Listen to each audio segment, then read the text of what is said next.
നമ്മൾ financial markets and services എന്ന് പറയുന്നത് ഒരു ബികോമിൻ്റെ ഒരു സ്പെഷ്യലൈസേഷൻ സബ്ജക്റ്റാണ്. അപ്പോൾ അതിൽ 5 മൊഡ്യൂളാണ് മൊത്തത്തിലുള്ളത്. Financial system, money market, capital market, financial institutions and regulatory institutions, അങ്ങനെ 5 മൊഡ്യൂളാണ് ഉള്ളത്. അതിൽ ആദ്യത്തെ മൊഡ്യൂളാണ് ഫിനാൻഷ്യൽ സിസ്റ്റം എന്ന് പറയുന്നത്. എന്താണ് ഫിനാൻഷ്യൽ സിസ്റ്റം? ഓക്കെ, അതായത് ഒരു രാജ്യത്തിൻ്റെ സമ്പദ് വ്യവസ്ഥയുടെ വികസനത്തിന് ഫിനാൻഷ്യൽ സിസ്റ്റം എന്ന് പറയുന്നത് വളരെ ഓർഗനൈസ്ഡ് ആയിട്ടുള്ളൊരു ഫിനാൻഷ്യൽ സിസ്റ്റം എന്ന് പറയുന്നത് വളരെ അത്യാവശ്യമാണ്. അപ്പോൾ ഫിനാൻഷ്യൽ സിസ്റ്റം എന്നതുകൊണ്ട് ഉദ്ദേശിക്കുന്നത് ഒരുപാട് ഇൻസ്റ്റിറ്റ്യൂഷൻസ് ആയിക്കോട്ടെ, ബാങ്കിങ്, നോൺ ബാങ്കിങ് ഇൻസ്റ്റിറ്റ്യൂഷൻ ആയിക്കോട്ടെ, ഒരുപാട് ഇൻസ്ട്രുമെൻറ്റ്സ് ആയിക്കോട്ടെ, ഫിനാൻഷ്യൽ ഇൻസ്ട്രുമെൻറ്റ്സ് ആയിക്കോട്ടെ, ഇൻ്റർമീഡിയറീസ് ആയിക്കോട്ടെ, സർവീസസ് ആയിക്കോട്ടെ, അങ്ങനെ പല കാര്യങ്ങളുടെയും ഒരു കോമ്പിനേഷൻ ആയിട്ടുള്ള അല്ലെങ്കിൽ ഒരു കോംപ്ലക്സ് ആയിട്ടുള്ള ഒരു നെറ്റ്വർക്കാണ് ഈ ഫിനാൻഷ്യൽ സിസ്റ്റം എന്ന് പറയുന്നത്. നമ്മുടെ എക്കണോമിയിൽ വന്നിട്ട് കുറേ ആളുകൾ, ഒരു വിഭാഗം ആളുകൾക്ക് അവരുടെ ഇൻകത്തിൻ്റെ ഒരു പാർട്ട് മാത്രമേ കൺസ്യൂം ചെയ്യുന്നുള്ളൂ. ബാക്കി പാർട്ട് അവരെന്ത് ചെയ്യണം? സേവ് ചെയ്യണം. അവർക്കത് ആവശ്യമില്ല. ദേ നീഡ് എന്താ പറയുക, ഫ്യൂച്ചറിനോ അല്ലെങ്കിൽ വേറെ എന്തെങ്കിലും കാര്യത്തിന് വേണ്ടി അൺവാണ്ടഡ് ആയിട്ടുള്ള ആ ഒരു പോർഷൻ ആയിട്ടുള്ള മണി അവരെന്ത് ചെയ്യുന്നു? അവർ സേവ് ചെയ്ത് വെക്കുകയാണ് ചെയ്യുന്നത്. അപ്പോൾ കുറച്ച് വിഭാഗക്കാർക്ക് പണം ഇപ്പോൾ തൽക്കാലത്തേക്ക് എന്ത് ചെയ്യുന്നില്ല, കൺസംഷന് വേണ്ടി ആവശ്യമില്ല. അങ്ങനെയുള്ളവർ അത് മാറ്റിവെക്കുന്നു. വേറൊരു വിഭാഗത്തിനായിക്കോട്ടെ, സാധനങ്ങളോ സേവനങ്ങളോ പ്രൊഡ്യൂസ് ചെയ്യാൻ വേണ്ടിയിട്ട് അവർക്ക് ഫിനാൻഷ്യൽ ഇൻപുട്സിൻ്റെ ആവശ്യമുണ്ട്. അപ്പോൾ ഈ രണ്ട് പേർക്കും കോൺട്രാസ്റ്റിംഗ് ആയിട്ടുള്ള ഇൻട്രസ്റ്റ് ഉള്ള രണ്ട് വിഭാഗം ആളുകളാണ് നമ്മുടെ എക്കണോമിയിലുള്ളത്. അപ്പോൾ ഈ 2 വിഭാഗം ആളുകളിനെ ഒരു പ്രോപ്പർ ഇൻ്റർമീഡിയേഷനിലൂടെ ഒരു ചാനലിനകത്ത് കൊണ്ടുവരികയാണ് ഫിനാൻഷ്യൽ സിസ്റ്റത്തിൻ്റെ പ്രധാനപ്പെട്ട ഒരു എയിം എന്ന് പറയുന്നത്. അല്ലെങ്കിൽ അതാണ് ഫിനാൻഷ്യൽ സിസ്റ്റം ചെയ്യുന്നത് through it's institutions, instruments, markets and intermediaries etcetera. Okay, അപ്പോൾ ഒരു ഫിനാൻഷ്യൽ സിസ്റ്റത്തിൻ്റെ പ്രധാനപ്പെട്ട ഉദ്ദേശം എന്ന് പറയുന്നത് അവിടുത്തെ ഒരു സമ്പദ് വ്യവസ്ഥയെ എന്ത് ചെയ്യുക, ഡെവലപ്പ് ചെയ്യുക, അവിടുത്തെ ആളുകളുടെ ജീവിത നിലവാരം ഉയർത്തുക. ഇതൊക്കെയാണ് ഫിനാൻഷ്യൽ സിസ്റ്റത്തിൻ്റെ ഒരു എയിം എന്ന് പറയുന്നത്. This is what basics about financial system. നമ്മൾ ഫിനാൻഷ്യൽ മാർക്കറ്റ്സ് ആൻഡ് സർവീസസ് എന്ന് പറയുന്നത് ഒരു ബികോമിൻ്റെ ഒരു സ്പെഷ്യലൈസേഷൻ സബ്ജക്റ്റാണ്. അപ്പോൾ അതിൽ 5 മൊഡ്യൂളാണ് മൊത്തത്തിലുള്ളത്. Financial system, money market, capital market, financial institutions and regulatory institutions, അങ്ങനെ 5 മൊഡ്യൂളാണ് ഉള്ളത്. അതിൽ ആദ്യത്തെ മൊഡ്യൂളാണ് ഫിനാൻഷ്യൽ സിസ്റ്റം എന്ന് പറയുന്നത്. എന്താണ് ഫിനാൻഷ്യൽ സിസ്റ്റം? ഓക്കെ, അതായത് ഒരു രാജ്യത്തിൻ്റെ സമ്പദ് വ്യവസ്ഥയുടെ വികസനത്തിന് ഫിനാൻഷ്യൽ സിസ്റ്റം എന്ന് പറയുന്നത് വളരെ ഓർഗനൈസ്ഡ് ആയിട്ടുള്ളൊരു ഫിനാൻഷ്യൽ സിസ്റ്റം എന്ന് പറയുന്നത് വളരെ അത്യാവശ്യമാണ്. അപ്പോൾ ഫിനാൻഷ്യൽ സിസ്റ്റം എന്നതുകൊണ്ട് ഉദ്ദേശിക്കുന്നത് ഒരുപാട് ഇൻസ്റ്റിറ്റ്യൂഷൻസ് ആയിക്കോട്ടെ, ബാങ്കിങ്, നോൺ ബാങ്കിങ് ഇൻസ്റ്റിറ്റ്യൂഷൻ ആയിക്കോട്ടെ, ഒരുപാട് ഇൻസ്ട്രുമെൻറ്റ്സ് ആയിക്കോട്ടെ, ഫിനാൻഷ്യൽ ഇൻസ്ട്രുമെൻറ്റ്സ് ആയിക്കോട്ടെ, ഇൻ്റർമീഡിയറീസ് ആയിക്കോട്ടെ, സർവീസസ് ആയിക്കോട്ടെ, അങ്ങനെ പല കാര്യങ്ങളുടെയും ഒരു കോമ്പിനേഷൻ ആയിട്ടുള്ള അല്ലെങ്കിൽ ഒരു കോംപ്ലക്സ് ആയിട്ടുള്ള ഒരു നെറ്റ്വർക്കാണ് ഈ ഫിനാൻഷ്യൽ സിസ്റ്റം എന്ന് പറയുന്നത്. നമ്മുടെ എക്കണോമിയിൽ വന്നിട്ട് കുറേ ആളുകൾ, ഒരു വിഭാഗം ആളുകൾക്ക് അവരുടെ ഇൻകത്തിൻ്റെ ഒരു പാർട്ട് മാത്രമേ കൺസ്യൂം ചെയ്യുന്നുള്ളൂ. ബാക്കി പാർട്ട് അവരെന്ത് ചെയ്യണം? സേവ് ചെയ്യണം. അവർക്കത് ആവശ്യമില്ല. ദേ നീഡ് എന്താ പറയുക, ഫ്യൂച്ചറിനോ അല്ലെങ്കിൽ വേറെ എന്തെങ്കിലും കാര്യത്തിന് വേണ്ടി അൺവാണ്ടഡ് ആയിട്ടുള്ള ആ ഒരു പോർഷൻ ആയിട്ടുള്ള മണി അവരെന്ത് ചെയ്യുന്നു? അവർ സേവ് ചെയ്ത് വെക്കുകയാണ് ചെയ്യുന്നത്. അപ്പോൾ കുറച്ച് വിഭാഗക്കാർക്ക് പണം ഇപ്പോൾ തൽക്കാലത്തേക്ക് എന്ത് ചെയ്യുന്നില്ല, കൺസംഷന് വേണ്ടി ആവശ്യമില്ല. അങ്ങനെയുള്ളവർ അത് മാറ്റിവെക്കുന്നു. വേറൊരു വിഭാഗത്തിനായിക്കോട്ടെ, സാധനങ്ങളോ സേവനങ്ങളോ പ്രൊഡ്യൂസ് ചെയ്യാൻ വേണ്ടിയിട്ട് അവർക്ക് ഫിനാൻഷ്യൽ ഇൻപുട്സിൻ്റെ ആവശ്യമുണ്ട്. അപ്പോൾ ഈ രണ്ട് പേർക്കും കോൺട്രാസ്റ്റിംഗ് ആയിട്ടുള്ള ഇൻട്രസ്റ്റ് ഉള്ള രണ്ട് വിഭാഗം ആളുകളാണ് നമ്മുടെ എക്കണോമിയിലുള്ളത്. അപ്പോൾ ഈ 2 വിഭാഗം ആളുകളിനെ ഒരു പ്രോപ്പർ ഇൻ്റർമീഡിയേഷനിലൂടെ ഒരു ചാനലിനകത്ത് കൊണ്ടുവരികയാണ് ഫിനാൻഷ്യൽ സിസ്റ്റത്തിൻ്റെ പ്രധാനപ്പെട്ട ഒരു എയിം എന്ന് പറയുന്നത്. അല്ലെങ്കിൽ അതാണ് ഫിനാൻഷ്യൽ സിസ്റ്റം ചെയ്യുന്നത് through it's institutions, instruments, markets and intermediaries etcetera. Okay, അപ്പോൾ ഒരു ഫിനാൻഷ്യൽ സിസ്റ്റത്തിൻ്റെ പ്രധാനപ്പെട്ട ഉദ്ദേശം എന്ന് പറയുന്നത് അവിടുത്തെ ഒരു സമ്പദ് വ്യവസ്ഥയെ എന്ത് ചെയ്യുക, ഡെവലപ്പ് ചെയ്യുക, അവിടുത്തെ ആളുകളുടെ ജീവിത നിലവാരം ഉയർത്തുക. ഇതൊക്കെയാണ് അടുത്തതെന്ന് വെച്ച് കഴിഞ്ഞാൽ ഫിനാൻഷ്യൽ സിസ്റ്റം എങ്ങനെയാണ് ഇക്കണോമിക് ഡെവലപ്മെൻറ്റിന് സഹായിക്കുന്നത് എന്നുള്ളതാണ്. അപ്പം ഫിനാൻഷ്യൽ സിസ്റ്റം എങ്ങനെയാണ് ഇക്കണോമിക് ഡെവലപ്മെൻറ്റിനെ സഹായിക്കുന്നത് എന്ന് ആലോചിക്കുമ്പോൾ നമ്മൾ ഓൾറെഡി പറഞ്ഞ പോലെ തന്നെ ക്യാപിറ്റൽ അല്ലെങ്കിൽ ക്യാപിറ്റൽ ഫോർമേഷൻ എന്ന് പറയുന്നതിന് ഫിനാൻഷ്യൽ സിസ്റ്റം എന്ന് പറയുന്നത് അത്യാവശ്യമാണ്. ഈ ക്യാപിറ്റൽ അഥവാ മണി എന്ന് പറയുന്നത് it's A life blood of business or commerce or any productive activities.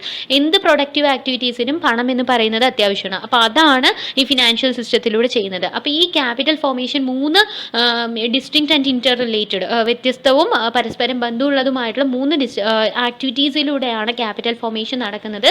They are saving, finance and investment. Savings എന്ന് പറയുന്നത് എന്താണ്? അതായത് ഞാൻ ഓൾറെഡി പറഞ്ഞ പോലെ കുറേ ഒരു എന്താ പറയുക, കൺസംഷൻ പേർപ്പസ് കഴിഞ്ഞിട്ട് ഫ്യൂച്ചറിൽ എന്തെങ്കിലും ഒരു കാര്യത്തിന് വേണ്ടിയിട്ടോ പെർട്ടിക്കുലർ ആയിട്ടുള്ളതോ അല്ലെങ്കിൽ അൺഫോർസീൻ ആയിട്ടുള്ള കണ്ടിജൻസീസ് മീറ്റ് ചെയ്യാൻ വേണ്ടിയിട്ടോ ഒരു വിഭാഗം ആളുകൾ അവരുടെ ഇൻകത്തിൻ്റെ ഒരു പോർഷൻ എന്ത് ചെയ്ത് വെക്കുന്നുണ്ട്, സേവ് ചെയ്ത് വെക്കാറുണ്ട് in the form of bank deposits or gold or anything instruments or എന്തോ ഒരു രീതിയിൽ അവരെന്ത് ചെയ്ത് വെക്കുന്നു, സേവ് ചെയ്ത് വെക്കുന്നു. അതാണ് സേവിങ്സ് എന്ന് പറയുന്നത്. ആൻഡ് ദെൻ നെക്സ്റ്റ് എന്ന് പറയുന്നത് ഫിനാൻസ് ആണ്. ഫിനാൻസ് എന്ന് പറയുന്നത് പല തരത്തിലുള്ള പ്രോജക്റ്റുകളാണ് ഒരു ബിസിനസ് ആയിക്കോട്ടെ നോൺ ബിസിനസ് ആക്ടിവിറ്റീസ് ഒക്കെ അണ്ടർടേക്ക് ചെയ്യുന്നത്. ഇപ്പോൾ ഒരു കൺസ്ട്രക്ഷൻ ആയിക്കോട്ടെ, dam construction, road construction, infrastructure development, അല്ലെങ്കിൽ ഒരു സാധനമോ സേവനമോ പ്രൊഡ്യൂസ് ചെയ്യാൻ, പ്രോഡക്റ്റ് ഡെവലപ്മെൻറ്റ്, എനിത്തിങ്. അപ്പോൾ അതിന് വന്നിട്ട് ആ ഒരു കാര്യം ചെയ്യാൻ വേണ്ടിയിട്ട്, ആ ഒരു പേർപ്പസ് ചെയ്യാൻ വേണ്ടിയിട്ട് പല സോഴ്സസിൽ നിന്നും, ഡൊമസ്റ്റിക് ആയിട്ടുള്ള സോഴ്സസിൽ നിന്നും ആയിക്കോട്ടെ അബ്രോഡിൽ നിന്നായിക്കോട്ടെ അവരെന്ത് ചെയ്യുന്നു, ഫണ്ട് അറേഞ്ച് ചെയ്യുന്നു. ആ ഒരു ആക്ടിവിറ്റിയാണ് ഫിനാൻസ് ആക്ടിവിറ്റി എന്ന് പറയുന്നത്. And then the third activity എന്ന് പറയുന്നത് ഇൻവെസ്റ്റ്മെൻറ്റ് ആക്ടിവിറ്റിയാണ്. ഇൻവെസ്റ്റ്മെൻറ്റ് ആക്ടിവിറ്റി എന്ന് പറയുമ്പോൾ ആക്ച്വലി ഈ റിസോഴ്സസ് കമ്മിറ്റ് ചെയ്യപ്പെടുന്നത് എവിടെയാണോ അതാണ് ഇൻവെസ്റ്റ്മെൻറ്റ് ആക്ടിവിറ്റി. അത് ഞാൻ ഓൾറെഡി പറഞ്ഞ പോലെ തന്നെ ഇറ്റ് മേ ബി ഇത് കൺസ്ട്രക്ഷൻ, എന്തെങ്കിലും ഒരു ബിൽഡിംഗ് കൺസ്ട്രക്ഷൻ ആയിക്കോട്ടെ, ഡാം കൺസ്ട്രക്ഷൻ ആയിക്കോട്ടെ, ഇൻഫ്രാസ്ട്രക്ചർ ഡെവലപ്മെൻറ്റ് ആയിക്കോട്ടെ, പ്രോഡക്റ്റ് ഡെവലപ്മെൻറ്റ് ആയിക്കോട്ടെ, എന്തിൻ്റെങ്കിലും രൂപത്തിൽ നമ്മൾ എന്ത് ചെയ്യുന്നു. അടുത്തത് കോമ്പണൻസ് ഓഫ് ഇന്ത്യൻ ഫിനാൻഷ്യൽ സിസ്റ്റമാണ്. നമ്മുടെ ഇന്ത്യയിലത്തെ ഫിനാൻഷ്യൽ സിസ്റ്റം എന്ന് പറയുന്നത് വളരെ കോംപ്ലക്സ് ആൻഡ് കോംപ്രഹെൻസീവ് ആയിട്ടുള്ള ഒരു സ്ട്രക്ചറാണ് നമ്മുടെ ഇന്ത്യൻ ഫിനാൻഷ്യൽ സിസ്റ്റത്തിനകത്ത് ഉള്ളത്. അപ്പോൾ അതിനകത്ത് വന്നിട്ട് ഫിനാൻഷ്യൽ ഇൻസ്റ്റിറ്റ്യൂഷൻസ് ഉണ്ട്, മാർക്കറ്റ്സ് ഉണ്ട്, ഇൻസ്ട്രുമെൻറ്റ്സ് ഉണ്ട്, സർവീസസ് ഉണ്ട്.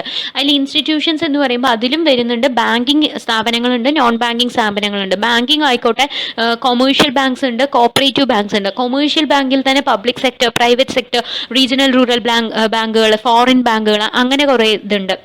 ദെൻ നോൺ ബാങ്കിങ്ങിൽ തന്നെ organised financial institutions, that is recognised by RBI ഉണ്ട്, അൺഓർഗനൈസ്ഡ് ആയിട്ടുള്ള ഫിനാൻഷ്യൽ ഇൻസ്റ്റിറ്റ്യൂഷൻസ് ഉണ്ട്. അങ്ങനെ ഫിനാൻഷ്യൽ ഇൻസ്റ്റിറ്റ്യൂഷൻസ് തന്നെ കുറേ എണ്ണം ഉണ്ട്. ദെൻ ഫിനാൻഷ്യൽ മാർക്കറ്റ്സ് എന്ന് പറയുന്നത് പ്രധാനമായിട്ടും ഷോർട്ട് ടേം ഫണ്ട്സിനുള്ള മണി മാർക്കറ്റും ലോങ് ടേം ഫണ്ട്സിനുള്ള ക്യാപിറ്റൽ മാർക്കറ്റും ഉണ്ട്. മണി മാർക്കറ്റിന് വീണ്ടും നമ്മൾ ക്ലാസിഫൈ ചെയ്യണമെങ്കിൽ call money market, treasury bill market, commercial bill market, ഇതെല്ലാം തന്നെ നമ്മൾ ഡീൽ ചെയ്യുന്നുണ്ട് ഇനിയുള്ള സ്ലൈഡുകളിൽ.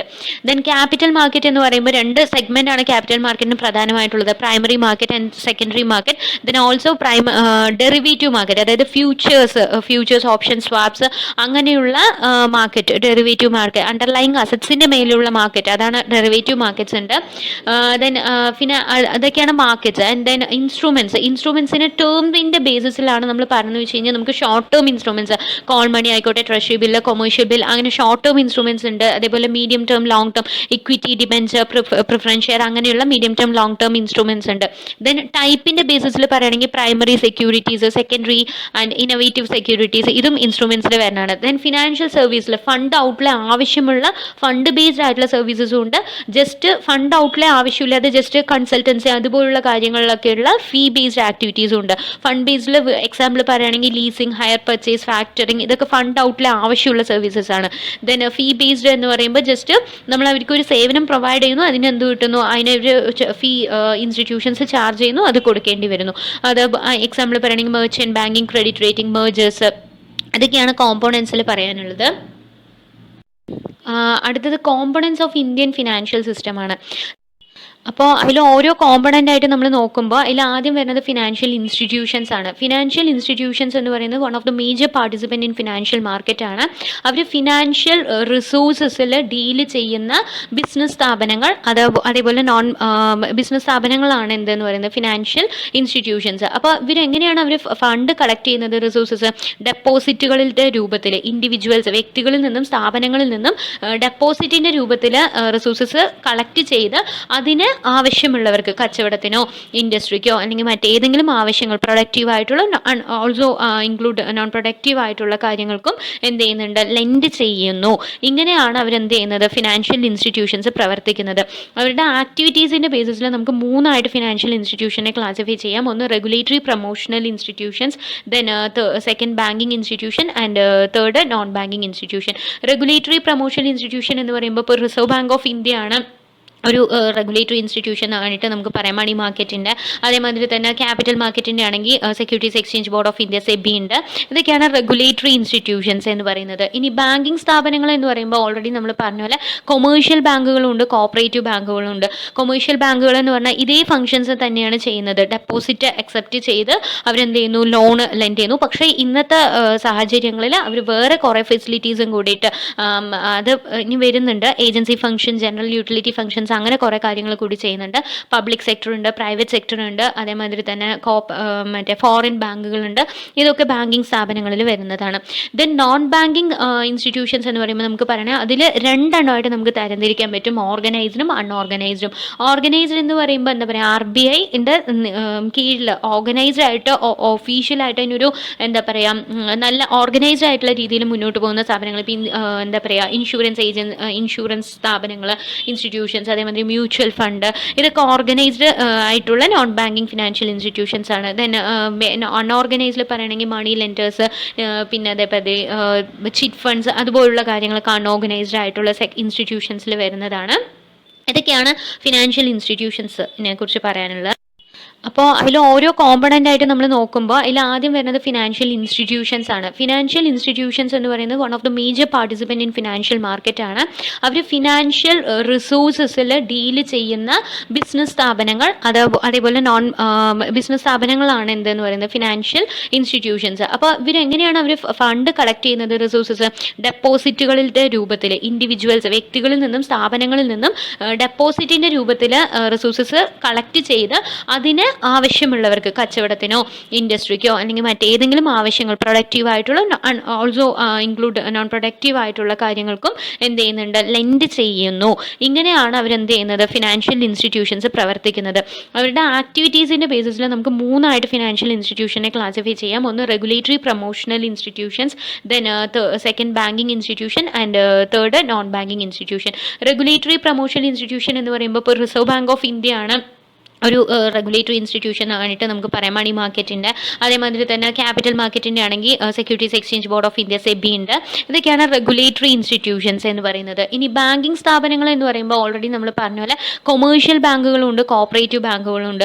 കൊമേഴ്ഷ്യൽ ബാങ്കുകൾ എന്ന് പറഞ്ഞാൽ ഇതേ ഫംഗ്ഷൻസ് തന്നെയാണ് ചെയ്യുന്നത്. ഡെപ്പോസിറ്റ് അക്സെപ്റ്റ് ചെയ്ത് അവരെന്ത് ചെയ്യുന്നു, ലോൺ ലെൻഡ് ചെയ്യുന്നു. പക്ഷേ ഇന്നത്തെ സാഹചര്യങ്ങളിൽ അവർ വേറെ കുറേ ഫെസിലിറ്റീസും കൂടിയിട്ട് അത് ഇനി വരുന്നുണ്ട്. Agency function, general utility functions, അങ്ങനെ കുറേ കാര്യങ്ങൾ കൂടി ചെയ്യുന്നുണ്ട്. പബ്ലിക് സെക്ടർ ഉണ്ട്, പ്രൈവറ്റ് സെക്ടർ ഉണ്ട്, അതേമാതിരി തന്നെ മറ്റേ ഫോറിൻ ബാങ്കുകളുണ്ട്. ഇതൊക്കെ ബാങ്കിങ് സ്ഥാപനങ്ങളിൽ വരുന്നതാണ്. ദെൻ നോൺ ബാങ്കിങ് ഇൻസ്റ്റിറ്റ്യൂഷൻസ് എന്ന് പറയുമ്പോൾ നമുക്ക് പറയണേ അതിൽ രണ്ടെണ്ണമായിട്ട് നമുക്ക് തരംതിരിക്കാൻ പറ്റും, ഓർഗനൈസ്ഡും അൺഓർഗനൈസ്ഡും. ഓർഗനൈസ്ഡ് എന്ന് പറയുമ്പോൾ എന്താ പറയുക, RBIൻ്റെ കീഴിൽ ഓർഗനൈസ്ഡ് ആയിട്ട് ഒഫീഷ്യലായിട്ട് അതിനൊരു എന്താ പറയുക നല്ല ഓർഗനൈസ്ഡ് ആയിട്ടുള്ള രീതിയിൽ മുന്നോട്ട് പോകുന്ന സ്ഥാപനങ്ങൾ, ഇപ്പം എന്താ പറയുക ഇൻഷുറൻസ് സ്ഥാപനങ്ങൾ, ഇൻസ്റ്റിറ്റ്യൂഷൻസ്, അതേമാതിരി മ്യൂച്വൽ ഫണ്ട്, ഇതൊക്കെ ഓർഗനൈസ്ഡ് ആയിട്ടുള്ള നോൺ ബാങ്കിങ് ഫിനാൻഷ്യൽ ഇൻസ്റ്റിറ്റ്യൂഷൻസ് ആണ്. ദെൻ അൺഓർഗനൈസ്ഡിൽ പറയുകയാണെങ്കിൽ മണി ലെൻഡേഴ്സ്, പിന്നെ അതേപോലെ ചിറ്റ് ഫണ്ട്സ്, അതുപോലുള്ള കാര്യങ്ങളൊക്കെ അൺഓർഗനൈസ്ഡ് ആയിട്ടുള്ള ഇൻസ്റ്റിറ്റ്യൂഷൻസിൽ വരുന്നതാണ്. ഇതൊക്കെയാണ് ഫിനാൻഷ്യൽ ഇൻസ്റ്റിറ്റ്യൂഷൻസിനെ കുറിച്ച് പറയാനുള്ളത്.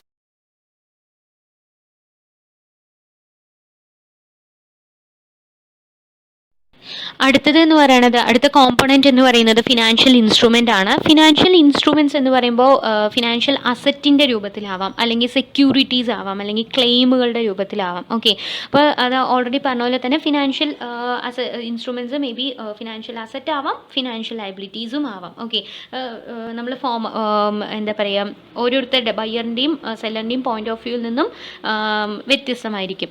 ദെൻ ഫിനാൻഷ്യൽ അസറ്റ് എന്ന് പറയുമ്പോൾ നമുക്ക് പറയാനുള്ളത്, അതായത് ഒന്നിച്ചിട്ടോ ഫ്യൂച്ചർ ഏതെങ്കിലും ഒരു പീരിയഡിൽ ഫ്യൂച്ചർ ടൈമിൽ നമ്മൾ ഒന്നിച്ചിട്ടായിട്ടോ അല്ലെങ്കിൽ കുറച്ചായിട്ട് പീരിയോഡിക് ആയിട്ടോ ഇൻട്രസ്റ്റിൻ്റെയോ ഡിവിഡൻറ്റിൻ്റെയോ രൂപത്തിൽ പേ ചെയ്യാമെന്നോ അല്ലെങ്കിൽ എന്താ പറയുക മൊത്തമായിട്ടും ഒന്നിച്ച് നമ്മൾ ഫ്യൂച്ചറിൽ പേ ചെയ്യാമെന്ന് പറയുന്ന ക്ലെയിമുകളെയാണ് നമ്മൾ എന്ത് ചെയ്യാൻ പറയുന്നത് ഫിനാൻഷ്യൽ അസറ്റ് എന്ന് പറയുന്നത്. ഫോർ എക്സാമ്പിൾ ബാങ്കുകളിലുള്ള ഡെപ്പോസിറ്റ് ആയിക്കോട്ടെ, കമ്പനി, പോസ്റ്റ് ഓഫീസ് അവിടെയുള്ള ഡെപ്പോസിറ്റുകൾ, ഇൻഷുറൻസ് പോളിസികൾ, നാഷണൽ സേവിങ് സർട്ടിഫിക്കറ്റുകൾ, പ്രോവിഡൻറ്റ് ഫണ്ട്, പെൻഷൻ ഫണ്ട്, ഇതൊന്നും എന്തല്ല ട്രേഡബിൾ അല്ലാത്ത കാര്യങ്ങൾ. അങ്ങനെയുള്ളതിന് നമ്മൾ ഫിനാൻഷ്യൽ അസറ്റ്സ് എന്ന് പറയുന്നത്. ഓക്കെ, ദെൻ അതൊന്നും തന്നെ അത് മാത്രമല്ല അത് ട്രേഡബിൾ അല്ല. ഓക്കെ, പക്ഷേ ചില സെക്യൂരിറ്റീസ് നമുക്ക് എന്താണ്, ചില ഫിനാൻഷ്യൽ അസറ്റ്സ് നമുക്ക് ട്രേഡബിൾ ആണ്. അതിന് എക്സാമ്പിളാണ് ഇപ്പോൾ equity, debenture, government securities, bond, ഇതൊക്കെ ട്രേഡബിൾ ആണ്. അതേമാതിരി ഒരാളിൽ നിന്ന് മറ്റൊരാളിലേക്ക് നമുക്ക് എന്ത് ചെയ്യാൻ പറ്റും, ട്രാൻസ്ഫർ ചെയ്യാൻ പറ്റും. ഓക്കെ, ദെൻ വേറൊരു രീതിയിൽ പറയുകയാണെങ്കിൽ അത് ക്യാപിറ്റൽ ഫിനാൻഷ്യൽ ഇൻസ്ട്രുമെൻസിന് capital market instruments, money market instruments, hybrid instruments എന്നൊക്കെ പറയാം.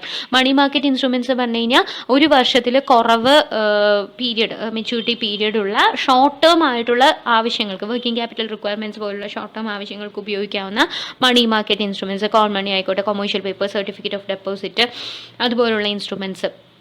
ക്യാപിറ്റൽ മാർക്കറ്റ് ഇൻസ്ട്രുമെൻറ്റ്സ് എന്ന് പറയുമ്പം എന്തായിരിക്കും, ലോങ് ടേം ക്യാപിറ്റൽ ഫോർമേഷനിൽ ലോങ് ടേം ആയിട്ടുള്ള ആവശ്യങ്ങൾക്ക് വേണ്ടി ക്യാപിറ്റൽ മാർക്കറ്റിൽ നിന്നും റൈസ് ചെയ്യുന്നത്, ഇക്വിറ്റി, ഡിബെഞ്ചർ, അതുപോലുള്ള കാര്യങ്ങൾ.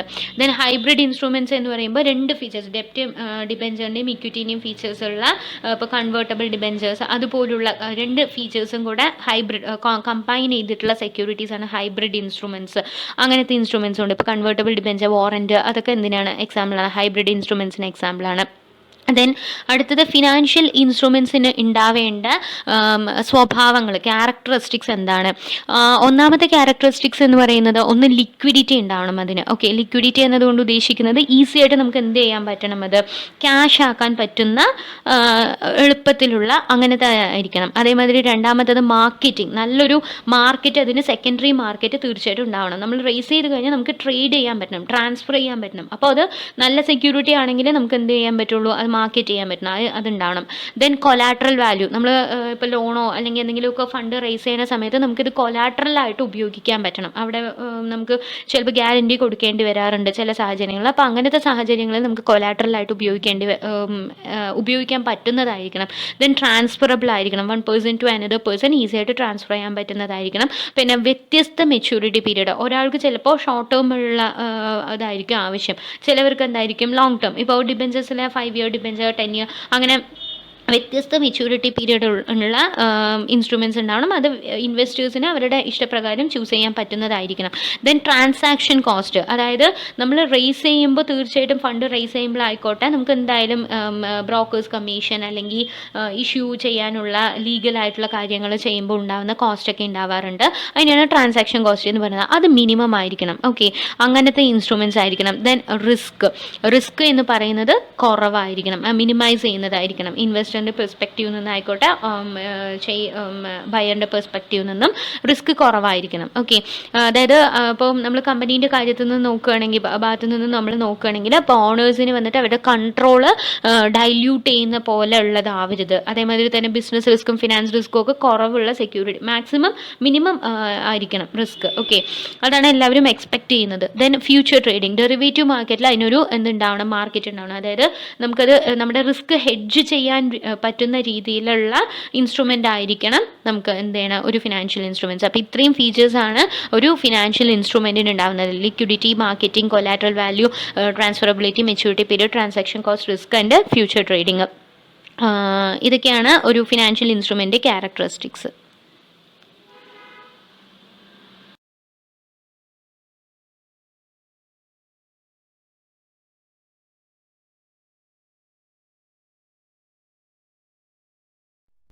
അടുത്തതെന്ന് പറയുന്നത് ഫിനാൻഷ്യൽ മാർക്കറ്റാണ്. പ്രധാനമായിട്ടും നമ്മൾ ഫിനാൻഷ്യൽ മാർക്കറ്റിനെ capital market, money market, long ടേമിനുള്ളതും ഷോർട്ട് ടേമിനുള്ളതും, ക്യാപിറ്റൽ മാർക്കറ്റിനെ വീണ്ടും പ്രൈമറി, സെക്കൻഡറി എന്ന് നമ്മൾ ക്ലാസിഫൈ ചെയ്യാറുണ്ട്. എങ്കിലും നമുക്ക് പല രീതിയിൽ ഈ ഫിനാൻഷ്യൽ മാർക്കറ്റിനെ ക്ലാസിഫൈ ചെയ്യാൻ പറ്റും. ബോണ്ട് മാർക്കറ്റ് ഉണ്ട്, stock market, foreign exchange market ഉണ്ട്, ഇൻഷുറൻസ് മാർക്കറ്റ് ഉണ്ട്, ഫ്യൂച്ചർ ഡെറിവേറ്റീവ്, മണി മാർക്കറ്റ്, അങ്ങനെ പല രീതിയിലുണ്ട്. ഓക്കെ, അപ്പോൾ എങ്ങനെയാണ് ഈ ഓരോ വ്യത്യസ്ത രീതിയിൽ ഫിനാൻഷ്യൽ മാർക്കറ്റ്സിനെ ക്ലാസിഫൈ ചെയ്തിരിക്കുന്നത് നോക്കാം.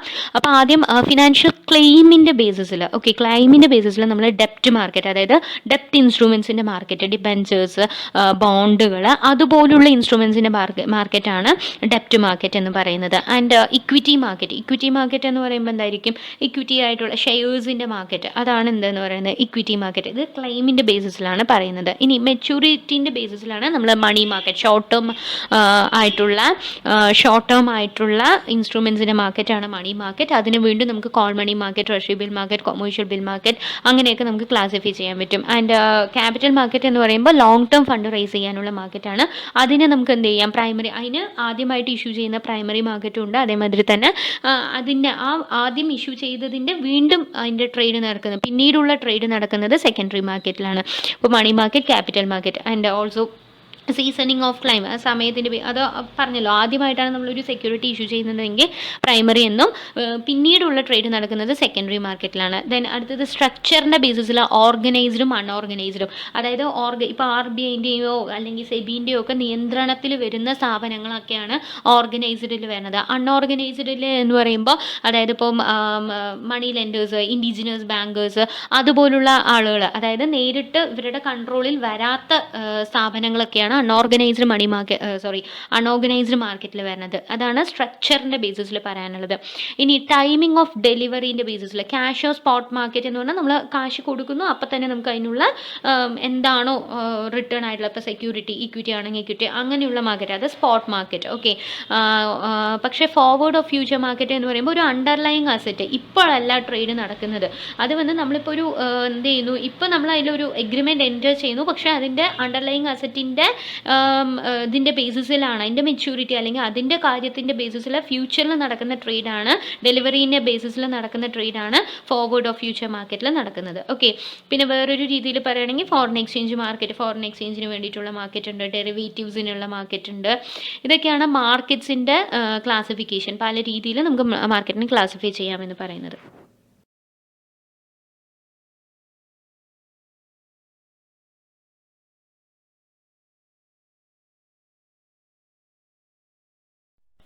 ഫിനാൻഷ്യൽ സർവീസസ് ആണ് അടുത്തത്. ഫിനാൻഷ്യൽ സർവീസസ് നമുക്ക് രണ്ടായിട്ട്, മൂവ്മെൻറ്റ് ഓഫ് ഫണ്ടിൻ്റെ ബേസിസിൽ രണ്ടായിട്ട് നമുക്ക് ക്ലാസിഫൈ ചെയ്യാം, ഫണ്ട് ബേസ്ഡും നോൺ ഫണ്ട് ബേസ്ഡും. ഫണ്ട് ബേസ്ഡ് ആക്ടിവിറ്റീസ് എന്ന് പറയുമ്പോൾ എന്തായിരിക്കും, കസ്റ്റമേഴ്സിന് ഈ ഫിനാൻഷ്യൽ സ്ഥാപനങ്ങൾ, ഇൻസ്റ്റിറ്റ്യൂഷൻസ് ഫണ്ട് അറേഞ്ച് ചെയ്ത് കൊടുക്കുന്നു. അതിൻ്റെ ഭാഗമായിട്ട് അവരെന്ത് ചെയ്യുന്നു, ഇൻട്രസ്റ്റ്, അവരുടെ ഇൻ്റർമീഡിയറി ചാർജായിട്ട് അവരെന്ത് ചെയ്യുന്നു, ഇൻട്രസ്റ്റ് എത്ര രൂപയാണോ നമ്മൾ ഫണ്ട് കൊടുക്കുന്നത് അതിൻ്റെ ബേസിസിൽ ഇൻട്രസ്റ്റ് ചാർജ് ചെയ്യുന്നു. അപ്പോൾ ഇവിടെ വന്നിട്ട് നമ്മൾ അവർക്ക് എങ്ങനെയാണ് ഫണ്ട് അവർക്ക് കൊടുക്കുന്നത്, ക്രെഡിറ്റ് ഫെസിലിറ്റീസിൻ്റെ രൂപത്തിലായിരിക്കും അവർക്ക് കൊടുക്കുന്നുണ്ടാവുക. ഇതിന് എക്സാമ്പിൾസ് ആയിട്ട് പറയുന്നത് ഇപ്പോൾ അവരുടെ വർക്കിംഗ് ക്യാപിറ്റൽ, നമ്മുടെ എന്താ പറയുക, കസ്റ്റമേഴ്സിൻ്റെ വർക്കിംഗ് ക്യാപിറ്റൽ റിക്വയർമെൻറ്റ് മീറ്റ് ചെയ്യുന്നതിന് വേണ്ടി ഇപ്പോൾ cash credit, over draft, DD, bill discount, bill purchase, അങ്ങനെയൊക്കെ ചെയ്ത് കൊടുക്കുക. അതേമാതിരി പോർട്ട്ഫോളിയോ മാനേജ്മെൻറ്റ്, അവരുടെ ക്യാപിറ്റൽ എക്സ്പെൻഡിച്ചർ ആണെങ്കിൽ അവർക്ക് ടേം ലോണുകൾ, പ്രോജക്റ്റ് ഫിനാൻസ്, വെഞ്ചർ ക്യാപിറ്റൽ കൊടുക്കുക. പിന്നെ അതേമാതിരി ഇപ്പോൾ ഫണ്ട് ആദ്യം ഒരു സ്ഥാപനം തുടങ്ങാനുള്ള സീഡ് ക്യാപിറ്റൽ ഇല്ലാത്തവർക്ക് അതിനുള്ള angel financing, seed capital provide ചെയ്ത് കൊടുക്കുക. പ്രൈവറ്റ് ഇക്വിറ്റി, പിന്നെ മൈക്രോ ക്രെഡിറ്റ്, പോസ്റ്റ് ഷിപ്മെൻറ്റിനുള്ള ഫിനാൻസ് കൊടുക്കുക. ഷെയർസ്, ഡിബെഞ്ചേഴ്സ്, അവരുടെ ഷെയർസ് ആൻഡ് ഡിബെഞ്ചേഴ്സിലൊക്കെ നമ്മൾ ഇൻവെസ്റ്റ് ചെയ്യുക. ഫോറിൻ എക്സ്ചേഞ്ചിൽ ഡീൽ ചെയ്യുക. Leasing, hire purchasing, retail, priority sector lending, അഗ്രികൾച്ചറിനൊക്കെ priority sector lending, mortgage, reverse mortgage, അതുപോലുള്ള കാര്യങ്ങളൊക്കെ ചെയ്യുന്നതിൽ പണം അവിടെ എന്ത് ചെയ്യുന്നുണ്ട്, കസ്റ്റമറിലേക്ക്, ഇൻസ്റ്റിറ്റ്യൂഷനിൽ നിന്നും കസ്റ്റമറിലേക്ക് പോകുന്നുണ്ട്. അതാണ് ഫണ്ട് ബേസ്ഡ് ആക്ടിവിറ്റീസ് എന്ന് പറയുന്നത്. ദെൻ അടുത്തത് നോൺ ഫണ്ട് ബേസ്ഡ് ആക്ടിവിറ്റീസ് എന്ന് പറയുമ്പോൾ എന്ത് ചെയ്യുന്നില്ല, ഇത് ഒരു എന്താ പറയുക, just like advisory or ancillary services, just അവരുടെ നമ്മുടെ കസ്റ്റമേഴ്സിന് ഒരു എന്താ പറയുക, ഒരു അഡ്വൈസ് പോലെയോ അല്ലെങ്കിൽ ഒരു സഹായകമായിട്ടുള്ള രീതിയിൽ കൊടുക്കുന്ന സർവീസാണ്. ഇങ്ങനെ കൊടുക്കുന്ന സേവനങ്ങൾക്ക് ബാങ്ക് എന്ത് ചെയ്യുന്നുണ്ട്, കമ്മീഷനോ ഫീസോ ഒക്കെ എന്ത് ചെയ്യുന്നുണ്ട്, ചാർജ് ചെയ്യുന്നുണ്ട്. ഇതിലെന്ത് ആവശ്യമില്ല, ഫണ്ട് ഔട്ട്ലേ ഉണ്ടാവുന്നില്ല. പക്ഷേ അവിടെ ഒരു എക്സെപ്ഷൻ ഉണ്ട്.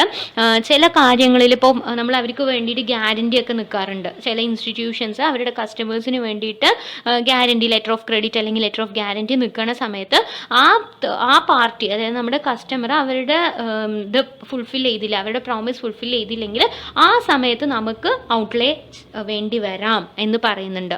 നമുക്ക് ആ ഒരു കമ്മിറ്റ്മെൻറ്റ് വേണ്ടി വരുന്നുണ്ട്. അല്ലാത്ത പക്ഷം ഇതിലെന്തില്ല, നോൺ ഫണ്ട് ബേസ്ഡ് ആക്ടിവിറ്റീസിൽ ഫണ്ട് ഔട്ട്ലേ പുറത്തേക്ക് നമുക്ക് എന്ത് ചെയ്യുന്നില്ല, ഫണ്ടൊന്നും പോകുന്നില്ല.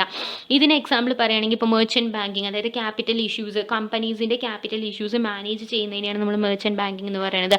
അതേമാതിരി പ്രോജക്റ്റുകളെ കുറിച്ചിട്ടുള്ള അഡ്വൈസ്, പിന്നെ അവരുടെ വാല്യൂബിൾസ് ഒക്കെ കസ്റ്റോഡിയനായിട്ട് അവരുടെ വാല്യൂബിൾസ് ഒക്കെ സൂക്ഷിച്ച് വെക്കുക, ക്രെഡിറ്റ് കാർഡ് സേവനങ്ങൾ, മെർജേഴ്സ് അക്വിസിഷൻസിനുള്ള സേവനങ്ങൾ, ക്രെഡിറ്റ് റേറ്റിംഗ്, പിന്നെ ബില്ലൊക്കെ അവരുടെ കളക്ട് ചെയ്യുക, ക്യാപിറ്റൽ റീസ്ട്രക്ചറിങ്ങിന് അഡ്വൈസ് ചെയ്യുക, ട്രസ്റ്റീസായിട്ട് ആക്ട് ചെയ്യുക, കൊലാബറേഷൻസ്, അതേമാതിരി ഡെറിവേറ്റീവ്സിനെ ഹെഡ്ജ് ചെയ്യുക, അവരുടെ സെക്യൂരിറ്റീസൊക്കെ സേഫ് കസ്റ്റഡി ചെയ്യുക.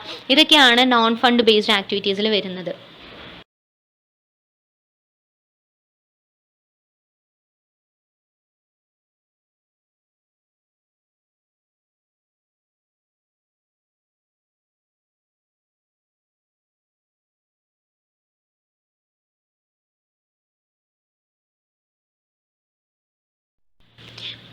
അടുത്തതെന്ന് വെച്ച് കഴിഞ്ഞാൽ വീക്ക്നെസ് ഓഫ് ഇന്ത്യൻ ഫിനാൻഷ്യൽ സിസ്റ്റമാണ്. നമ്മുടെ ഇന്ത്യൻ ഫിനാൻഷ്യൽ സിസ്റ്റത്തിൻ്റെ പോരായ്മകൾ എന്തൊക്കെയാണെന്ന് പറഞ്ഞു കഴിഞ്ഞാൽ, ഒന്നാമത്തത് ന്യൂമറസ് ആയിട്ടുള്ള ഫിനാൻഷ്യൽ ഇൻസ്റ്റിറ്റ്യൂഷൻസ് ആണ് ഉള്ളത്. ഓക്കെ, കൊമേഴ്ഷ്യൽ ബാങ്ക്സ് ആയിക്കോട്ടെ, ബാങ്കിങ് ആൻഡ് നോൺ ബാങ്കിങ്, അതിൽ തന്നെ ഓർഗനൈസ്ഡ് അൺഓർഗനൈസ്ഡ്. അപ്പോൾ ഈ വ്യത്യസ്ത ഫിനാൻഷ്യൽ ഇൻസ്റ്റിറ്റ്യൂഷൻസ് തമ്മിൽ ഒരു പ്രോപ്പറായിട്ടുള്ള കോർഡിനേഷൻ ഇല്ലാത്തത് കൊണ്ട് തന്നെ അതൊരു ബുദ്ധിമുട്ടാണ്. അതായത് നമ്മുടെ short term and long term funds തമ്മിലുള്ള എന്താ പറയുക, എക്സ്ചേഞ്ച്, അതുമാതിരിയുള്ള കാര്യങ്ങൾക്കൊക്കെ ഇവർ തമ്മിലുള്ള കോർഡിനേഷൻ അത്യാവശ്യമാണ്. അപ്പോൾ അതില്ലാത്തത് ഒരു പ്രോബ്ലമാണ്. ദെൻ വേറെ എന്ന് പറയുന്നത്, ഇൻഡസ്ട്രിയൽ ഫിനാൻസിലുള്ള ഡെവലപ്മെൻറ്റ് ബാങ്കുകൾ ഡോമിനേറ്റ് ചെയ്ത് നിൽക്കുന്നത് കൊണ്ട് മറ്റുള്ള ബാങ്കുകൾക്കോ അല്ലെങ്കിൽ മറ്റുള്ള ഫിനാൻഷ്യൽ ഇൻസ്റ്റിറ്റ്യൂഷൻസിനോ ഒന്നും തന്നെ അതിൽ പ്രത്യേകിച്ചും ഒരു റോളില്ല എന്നുള്ളത്. പിന്നെ ഇൻസ്റ്റിറ്റ്യൂഷണലായിട്ടുള്ള ഇൻവെസ്റ്റേഴ്സിൻ്റെ കുറവ്, സ്മോൾ ഇൻവെസ്റ്റേഴ്സിനൊക്കെ ഇൻസ്റ്റിറ്റ്യൂഷണൽ ഇൻവെസ്റ്റേഴ്സിൻ്റെ പ്രത്യേകത എന്ന് പറയുന്നത് അവരുണ്ടെങ്കിൽ കുറച്ചുകൂടി എന്താ പറയുക, ഒരു പവറാണ്. ഒരു വലിയൊരു ഗ്രൂപ്പ് ആയതുകൊണ്ട് തന്നെ ഇൻസ്റ്റിറ്റ്യൂഷണൽ ഇൻവെസ്റ്റേഴ്സ് കൂടുതലുണ്ടെങ്കിൽ കുറച്ചുകൂടി ഒരു റെസ്പോൺസിബിലിറ്റി ആ ഒരു സെക്ടറിന് ഏത് ഇൻസ്റ്റിറ്റ്യൂഷനും ഉണ്ടാവാം. ഓക്കെ, അപ്പോൾ അവരുടെ കുറവ്, ഇൻസ്റ്റിറ്റ്യൂഷണൽ ഇൻവെസ്റ്റേഴ്സിൻ്റെ കുറവ്, അതേമാതിരി തന്നെ പല കാര്യങ്ങളിലുള്ള മോണോപ്പൊളീസ്, അതായത് ചില ഏരിയാസിൽ വന്നിട്ട് ഇപ്പോൾ ലൈഫ് ഇൻഷുറൻസ് ബിസിനസ്സിൽ വന്നിട്ട് life insurance corporation of India തന്നെയാണ് എന്ത് ചെയ്യുന്നത്, മോണോപ്പൊളിസ്റ്റിക് ആയിട്ട് നിൽക്കുന്നത്. അതേമാതിരി തന്നെ UTI അതുപോലുള്ള അങ്ങനെ ചില വലിയ ഇൻസ്റ്റിറ്റ്യൂഷൻസിൻ്റെ ഒരു മോണോപ്പൊളീസ്, അത് നമ്മുടെ ഒരു വീക്ക്നെസ് ആണ്. മറ്റുള്ളവർക്ക് അവരുടെ വളർച്ചയ്ക്ക് തടസ്സം നിൽക്കുന്ന രീതിയിലുള്ള ആ ഒരു മോണോപ്പൊളീസ്. പിന്നെ എന്താ പറയുക, പബ്ലിക് സെക്ടർ, ചില ഏരിയാസിൽ പബ്ലിക് സെക്ടർ ഫേംസിൻ്റെ ഉള്ള ഒരു ഡോമിനൻസ്, പിന്നെ മാർക്കറ്റിലുള്ള കുറേ നമുക്ക് ഇൻസ്ട്രുമെൻസിൻ്റെ അവൈലബിലിറ്റി കുറവ്, അതായത് വേണ്ട ഇൻസ്ട്രുമെൻറ്റ്സ് ഒന്നും തന്നെ ഇല്ലാത്തത്. അതേമാതിരി തന്നെ അടുത്തത് മൾട്ടിപ്പിൾ റെഗുലേറ്റേഴ്സാണ് ഇന്ത്യയിലുള്ളത്. ഇപ്പോൾ കുറേ റെഗുലേഷൻസിന്, അപ്പോൾ അവരുടെ എല്ലാ റെഗുലേഷൻസും നമ്മൾ ഉറപ്പ് വരുത്തേണ്ടതുള്ളത് കൊണ്ട് തന്നെ അപ്പോൾ ആരുടെയാണ് നമ്മൾ ഫോളോ ചെയ്യേണ്ടത്, അങ്ങനെയുള്ളൊരു കൺഫ്യൂഷൻസും വരാൻ സാധ്യതയുണ്ട്. അതേമാതിരി തന്നെ neglect four small and new enterprises, വളരെ ചെറിയ എൻ്റർപ്രൈസസിനെയോ അവർക്ക് വേണ്ട ഒരു എന്താ പറയുക, അവർക്ക് എന്താണോ വേണ്ടത് അതിനനുസരിച്ചിട്ടുള്ള പോളിസീസോ കാര്യങ്ങളൊന്നും പ്രൊവൈഡ് ചെയ്യാൻ പറ്റാത്ത, അല്ലെങ്കിൽ അവർക്ക് അതിനുള്ള അവയർനെസ് ഇല്ലാത്തത്, ഇതൊക്കെയാണ് മെയിനായിട്ടുള്ള ഇന്ത്യൻ ഫിനാൻഷ്യൽ സിസ്റ്റത്തിൻ്റെ എന്താ പറയുക വീക്ക്നെസ്സസ്. അടുത്തത് നമ്മൾ പോണത് ഫിനാൻഷ്യൽ മാർക്കറ്റിൻ്റെ അടുത്ത മൊഡ്യൂളാണ് മണി മാർക്കറ്റ്.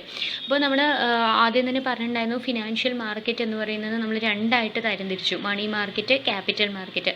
അതിൽ ഷോർട്ട് ടേം ഇൻസ്ട്രുമെൻസിനെ വെച്ച് ഡീൽ ചെയ്യുന്ന, അല്ലെങ്കിൽ ഷോർട്ട് ടേം മെച്യൂരിറ്റി ഉള്ള ഹൈ ലിക്വിഡിറ്റി ഉള്ള ഫിനാൻഷ്യൽ ഇൻസ്ട്രുമെൻസിൽ ഡീൽ ചെയ്യുന്ന മാർക്കറ്റിനെയാണ് നമ്മൾ എന്തെന്ന് പറയുന്നത്, മണി മാർക്കറ്റ് എന്ന് പറയുന്നത്. ഓക്കെ, അപ്പോൾ അതായത് ഒരു വർഷമോ അതിൽ കുറവോ ഉള്ള, അതായത് ഇപ്പോൾ ട്രഷറി ബില്ല്, കൊമേഴ്ഷ്യൽ പേപ്പേഴ്സ് അതുപോലുള്ള ഇൻസ്ട്രുമെൻസിലൊക്കെ ഡീൽ ചെയ്യുന്ന ഒരു മാർക്കറ്റാണ് മണി മാർക്കറ്റ് എന്ന് പറയുന്നത്. ഓക്കെ, അപ്പോൾ ഈ മണി മാർക്കറ്റ് ഉണ്ടാവാനുള്ള പ്രധാനമായിട്ടുള്ള ഉദ്ദേശങ്ങൾ എന്ന് പറയുന്നത്, ഒന്നാമത്തെ എന്ന് പറയുന്നത് ശരിക്കും short term surpluses and deficits. Okay, ആ ഒരു പ്രശ്നം, ആ ഷോർട്ട് ടേം സർപ്ലസസിനെ പാർക്ക് ചെയ്യാനും അതേമാതിരി ഷോർട്ട് ടേം ഡെഫിസിറ്റുകളെ മീറ്റ് ചെയ്യാനുമുള്ള ഒരു മെക്കാനിസം ഉണ്ടാക്കുക എന്നുള്ള ഒരു ഉദ്ദേശമാണ് ആദ്യമായിട്ട് മണി മാർക്കറ്റിനുള്ളത്. രണ്ടാമത് എന്ന് പറയുന്നത് സെൻട്രൽ ബാങ്കിന്, ഒരു രാജ്യത്തിൻ്റെ സെൻട്രൽ ബാങ്കിന് അവിടെ ആ രാജ്യത്തിൻ്റെ എക്കണോമിയിലെ ലിക്വിഡിറ്റീനെ എങ്ങനെ ഇൻ്റർവെൻ ചെയ്യാം എന്നുള്ളതിനും മണി മാർക്കറ്റ് വളരെ അത്യാവശ്യമാണ്.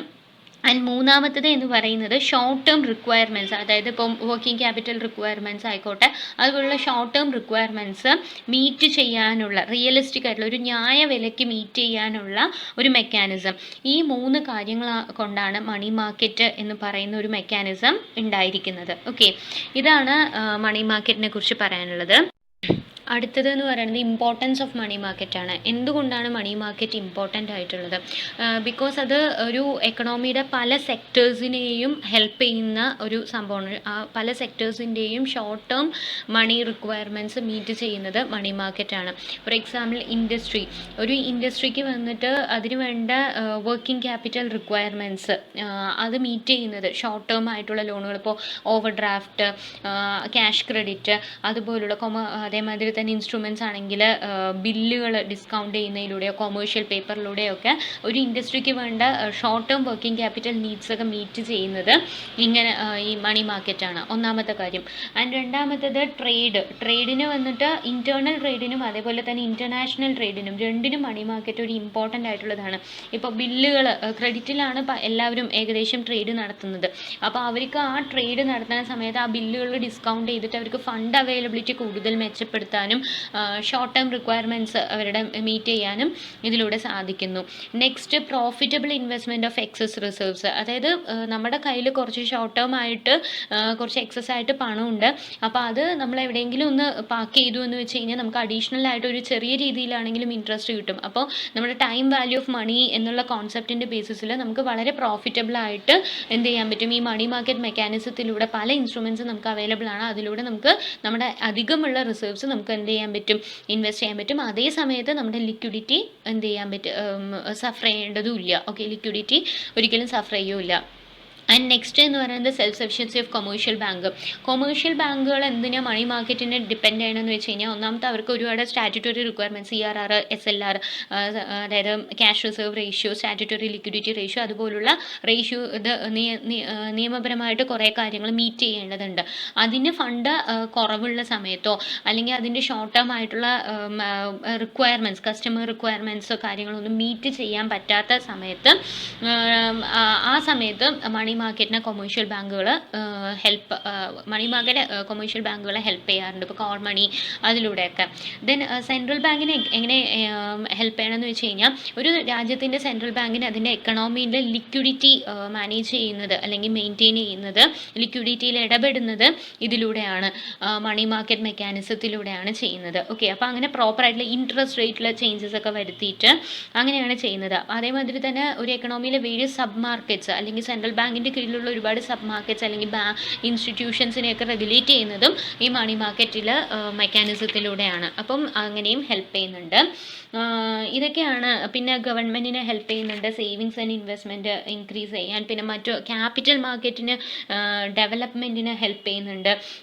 ഇതൊക്കെയാണ് മെയിനായിട്ടുള്ള മണി മാർക്കറ്റ് ഇമ്പോർട്ടൻ്റ് ആവാൻ കാരണം. Next, players of money market ആണ്. ആരൊക്കെയാണ് മണി മാർക്കറ്റിൽ പ്രധാനമായിട്ടുള്ള ഇൻവോൾവ് ചെയ്തിട്ടുള്ള ആളുകൾ? ഒന്നാമത്തേത് ഫിനാൻഷ്യൽ ഇൻസ്റ്റിറ്റ്യൂഷൻസ് ബാങ്കുകൾക്ക് ബില്ലുകൾ റീഡിസ്കൗണ്ട് ചെയ്യാനും അങ്ങനെയിലൂടെ എന്ത് ചെയ്യുന്നുണ്ട്, റീഡിസ്കൗണ്ട് ചെയ്യുന്നതിലൂടെ പണം ലെൻഡ് ചെയ്യുന്നുണ്ട്. ദെൻ കോർപ്പറേറ്റ് ഫേംസ് അവർക്ക് വേണ്ട വർക്കിംഗ് ക്യാപിറ്റൽ റിക്വയർമെൻറ്റ്സ് മീറ്റ് ചെയ്യാൻ വേണ്ടിയിട്ട് അതായത് കൊമേഴ്ഷ്യൽ പേപ്പേഴ്സിലൂടെയും സർട്ടിഫിക്കറ്റ് ഓഫ് ഡെപ്പോസിറ്റിലൂടെയൊക്കെ അവർ എന്ത് ചെയ്യുന്നുണ്ട്, ഫണ്ട് റേസ് ചെയ്യുന്നുണ്ട്. അവരാണ് ആവശ്യക്കാർ. ഓക്കെ, ദെൻ ഡീലേഴ്സ് എന്ന് പറയുന്നത് മണി മാർക്കറ്റിലുള്ള ഇന്റർമീഡിയറീസ് ആണ്. ഇത് ഇങ്ങനെ ഒരു കോൺസെപ്റ്റ് RBI കൊണ്ടുവരുന്നത് ഈ ഗവൺമെൻറ്റിൻ്റെ സെക്യൂരിറ്റീസിന് ഒരു നല്ല സെക്കൻഡറി മാർക്കറ്റ് ഉണ്ടാക്കാൻ വേണ്ടിയിട്ട് RBI ഇൻട്രൊഡ്യൂസ് ചെയ്ത ഒരു ഗ്രൂപ്പ് ഓഫ് ഇൻ്റർമീഡിയറീസ് ആണ് ഡീലേഴ്സ് എന്ന് പറയുന്നത്. ആൻഡ് ദെൻ നെക്സ്റ്റ് എന്ന് പറയുന്നത് ഗവൺമെൻറ് വളരെ ആക്റ്റീവ് പ്ലെയർ, മണി മാർക്കറ്റിൽ ഒരു ആക്റ്റീവ് പ്ലെയറും അതുപോലെ തന്നെ മണി മാർക്കറ്റിലെ ഏറ്റവും വലിയ ബോറോവറുമാണ് ഗവൺമെൻറ്റിൻ്റെ ഷോർട്ട് ടേം ആയിട്ടുള്ള ആവശ്യങ്ങൾ, ഗവൺമെൻറ്റിൻ്റെ ഫണ്ട് റിക്വയർമെൻറ്റ്സ് ഒക്കെ മീറ്റ് ചെയ്യുന്നത്, ട്രഷറി ബിൽസ്, അതിലൂടെയൊക്കെ ഗവൺമെൻറ് ജനങ്ങളിൽ നിന്നും അല്ലെങ്കിൽ മറ്റുള്ള ബാങ്കുകളിൽ നിന്നും മറ്റുള്ള ഇൻസ്റ്റിറ്റ്യൂഷൻസിൽ നിന്നും ഗവൺമെൻറ് ആണ് ഏറ്റവും കൂടുതൽ കടം വാങ്ങിക്കുന്നത്. ദെൻ നെക്സ്റ്റ് RBI ആണ്. RBI എന്ന് പറയുന്നത് ഓർഗനൈസ്ഡ് മണി മാർക്കറ്റിൻ്റെ organised segment. It comes under the direct regulation. RBIൻ്റെ നേരിട്ടുള്ള റെഗുലേഷനിൽ പെടുന്നതാണ് മണി മാർക്കറ്റിൻ്റെ ഓർഗനൈസ്ഡ് മണി മാർക്കറ്റ് എന്ന് പറയുന്ന സെഗ്മെൻറ്റ്. ആ RBI എന്തുകൊണ്ട് ഇടപെടണമെന്ന് വെച്ച് കഴിഞ്ഞാൽ നമ്മുടെ രാജ്യത്തിൻ്റെ എക്കണോമിയിൽ ഓൾറെഡി പറഞ്ഞ പോലെ തന്നെ ലിക്വിഡിറ്റീനെ എങ്ങനെ ഇൻഫ്ലുവൻസ് ചെയ്യാം, അല്ലെങ്കിൽ ലിക്വിഡിറ്റിയിലുള്ള മാറ്റങ്ങൾ എങ്ങനെ കൊണ്ടുവരുന്നത്, അല്ലെങ്കിൽ ആ മാറ്റങ്ങളോട് എങ്ങനെയാണ് പ്രതികരിക്കേണ്ടത് എന്നുള്ളത്, ആ പ്രതികരണം RBI ചെയ്യുന്നത് മണി മാർക്കറ്റിലൂടെയാണ്. ആൻഡ് ദെൻ കൊമേഴ്ഷ്യൽ ബാങ്കാണ്. കൊമേഴ്ഷ്യൽ ബാങ്കുകൾ അവർക്ക് വേണ്ട അവരുടെ കയ്യിലുള്ള ഷോർട്ട് ടേം ഫണ്ട്സ്, അധികമുള്ള ഷോർട്ട് ടേം ഫണ്ട്സ് എന്ത് ചെയ്യുന്നു, മണി മാർക്കറ്റിലൂടെ സർപ്ലസ് പാർക്ക് ചെയ്ത് അതിലൂടെ ഇൻട്രസ്റ്റ് ഗെയിൻ ചെയ്യുന്നു. അതേമാതിരി അവർക്ക് വേണ്ട അത്യാവശ്യ സമയത്ത് ഷോർട്ട് ടേം ഫണ്ട്സ് വേണമെങ്കിൽ മണി മാർക്കറ്റിൽ നിന്നും റേസ് ചെയ്യുകയും ചെയ്യുന്നു. മെയിനായിട്ട് അവർ റേസ് ചെയ്യുന്ന പർപ്പസ് എന്ന് പറയുന്നത് അവരുടെ സ്റ്റാറ്റ്യൂട്ടറി റെഗുലേഷൻസ് ആയിട്ടുള്ള SLRഉം CRRഉം ഒക്കെ മെയിൻറ്റെയിൻ ചെയ്യാനാണ്. അപ്പോൾ ഈ കൊമേഴ്ഷ്യൽ ബാങ്ക് ഇങ്ങനെ ആക്റ്റീവായിട്ട് മണി മാർക്കറ്റിൽ ഇടപെടുന്നത് കൊണ്ടാണ് ഇൻട്രസ്റ്റ് സ്ട്രക്ചറിലും ലിക്വിഡിറ്റി പൊസിഷനിലും ഒക്കെ വലിയ വലിയ മാറ്റങ്ങൾ നമുക്ക് കാണാൻ കഴിയുന്നത്. അപ്പോൾ ഇവരൊക്കെയാണ് മേജറായിട്ടുള്ള players. Financial institutions, corporate firms, dealers, government, reserve bank of India, commercial bank, ഇവരൊക്കെയാണ് active players of money market.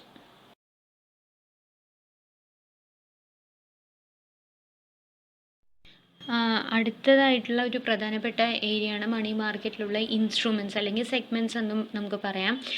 അതിൽ പ്രധാനമായിട്ടുള്ളത് call money market, commercial paper, treasury bill, commercial bill, certificate of deposit, money market mutual fund, repo market, ഇതൊക്കെയാണ് പ്രധാനമായിട്ടുള്ള money market instruments. അതിൽ ആദ്യത്തെയാണ് call and notice money market എന്ന് പറയുന്നത്. Extremely short പീരീഡിനുള്ള മണി മാർക്കറ്റിനെയാണ് നമ്മൾ എന്തെന്ന് പറയുന്നത് കോൾ മണി മാർക്കറ്റ് എന്ന് പറയുന്നത്. ഓക്കെ, അതായത് ഓവർനൈറ്റ് ബേസിസിലാണ്. അതായത് 24 മണിക്കൂർ മാക്സിമം 7 ദിവസം അല്ലെങ്കിൽ 14 ദിവസം അതുവരെ ഈ ഒരു കോൾ ആൻഡ് നോട്ടീസ് മണി എന്ന് പറയുന്നുള്ളൂ. കോൾ മണി എന്ന് പറഞ്ഞാൽ ഒരു ദിവസത്തെയും, നോട്ടീസ് മണി ഈ ഒരു മാക്സിമം പോയ 7 to 14 days വരെയുള്ളതിനെയാണ് പറയുന്നത്. ബാങ്കുകളാണ് ഇതിൽ പ്രധാനമായിട്ടും പാർട്ടിസിപ്പേറ്റ് ചെയ്യുന്നത്. അതുകൊണ്ട് തന്നെ ഇൻ്റർ ബാങ്ക് മണി മാർക്കറ്റ് എന്നും പറയാറുണ്ട്. ഈ അതായത് ഒരു ഡേ ടു ഡേ ബേസിസിൽ ബാങ്കുകൾക്ക് ഉണ്ടാവുന്ന ഡെഫിസിറ്റും സർപ്ലസും ഒക്കെ സർപ്ലസ് പാർക്ക് ചെയ്യാനോ അല്ലെങ്കിൽ ഡെഫിസിറ്റ് മീറ്റ് ചെയ്യാനോ ഉള്ള ഒരു മാർക്കറ്റാണ് call and notice money market എന്ന് പറയുന്നത്. ഏത് റേറ്റിലാണോ ഈ ഒരു ഷോർട്ട് ടേം ആയിട്ടുള്ള ഈ കോൾ മണി ബോറോ ചെയ്യുകയും ലെൻഡ് ചെയ്യുകയും ചെയ്യുന്നത്, ആ റേറ്റിനെ നമ്മൾ കോൾ മണി റേറ്റ് എന്നാണ് പറയുന്നത്. ഓക്കെ, ബാങ്കുകളാണ് ഏറ്റവും കൂടുതൽ ഇതിൽ ഉപയോഗിക്കുന്നത്. അടുത്തത് ട്രഷറി ബിൽസ് ആണ്. ട്രഷറി ബിൽസ് പോപ്പുലർലി T-ബിൽസ് എന്നാണ് അറിയപ്പെടുന്നത്. ഇത് നമ്മുടെ ഗവൺമെൻറ് ഓഫ് ഇന്ത്യക്ക് പകരം അതേമാതിരി തന്നെ സ്റ്റേറ്റ് ഗവൺമെൻറ്റിന് പകരം അവരാണ് മെയിനായിട്ട് ഇഷ്യൂ ചെയ്യുന്നത്. അവർക്ക് പകരം RBI ആണ് ശരിക്കും ഇത് ഇഷ്യൂ ചെയ്യുന്നത്. അതായത് ഒരു വർഷം വരെയുള്ള ഷോർട്ട് ടേം ആയിട്ടുള്ള ഒരു ഇൻവെസ്റ്റ്മെൻറ്റ് ഓപ്പർച്യൂണിറ്റി തരുന്നതാണ് T-ബിൽസ് എന്ന് പറയുന്നത്.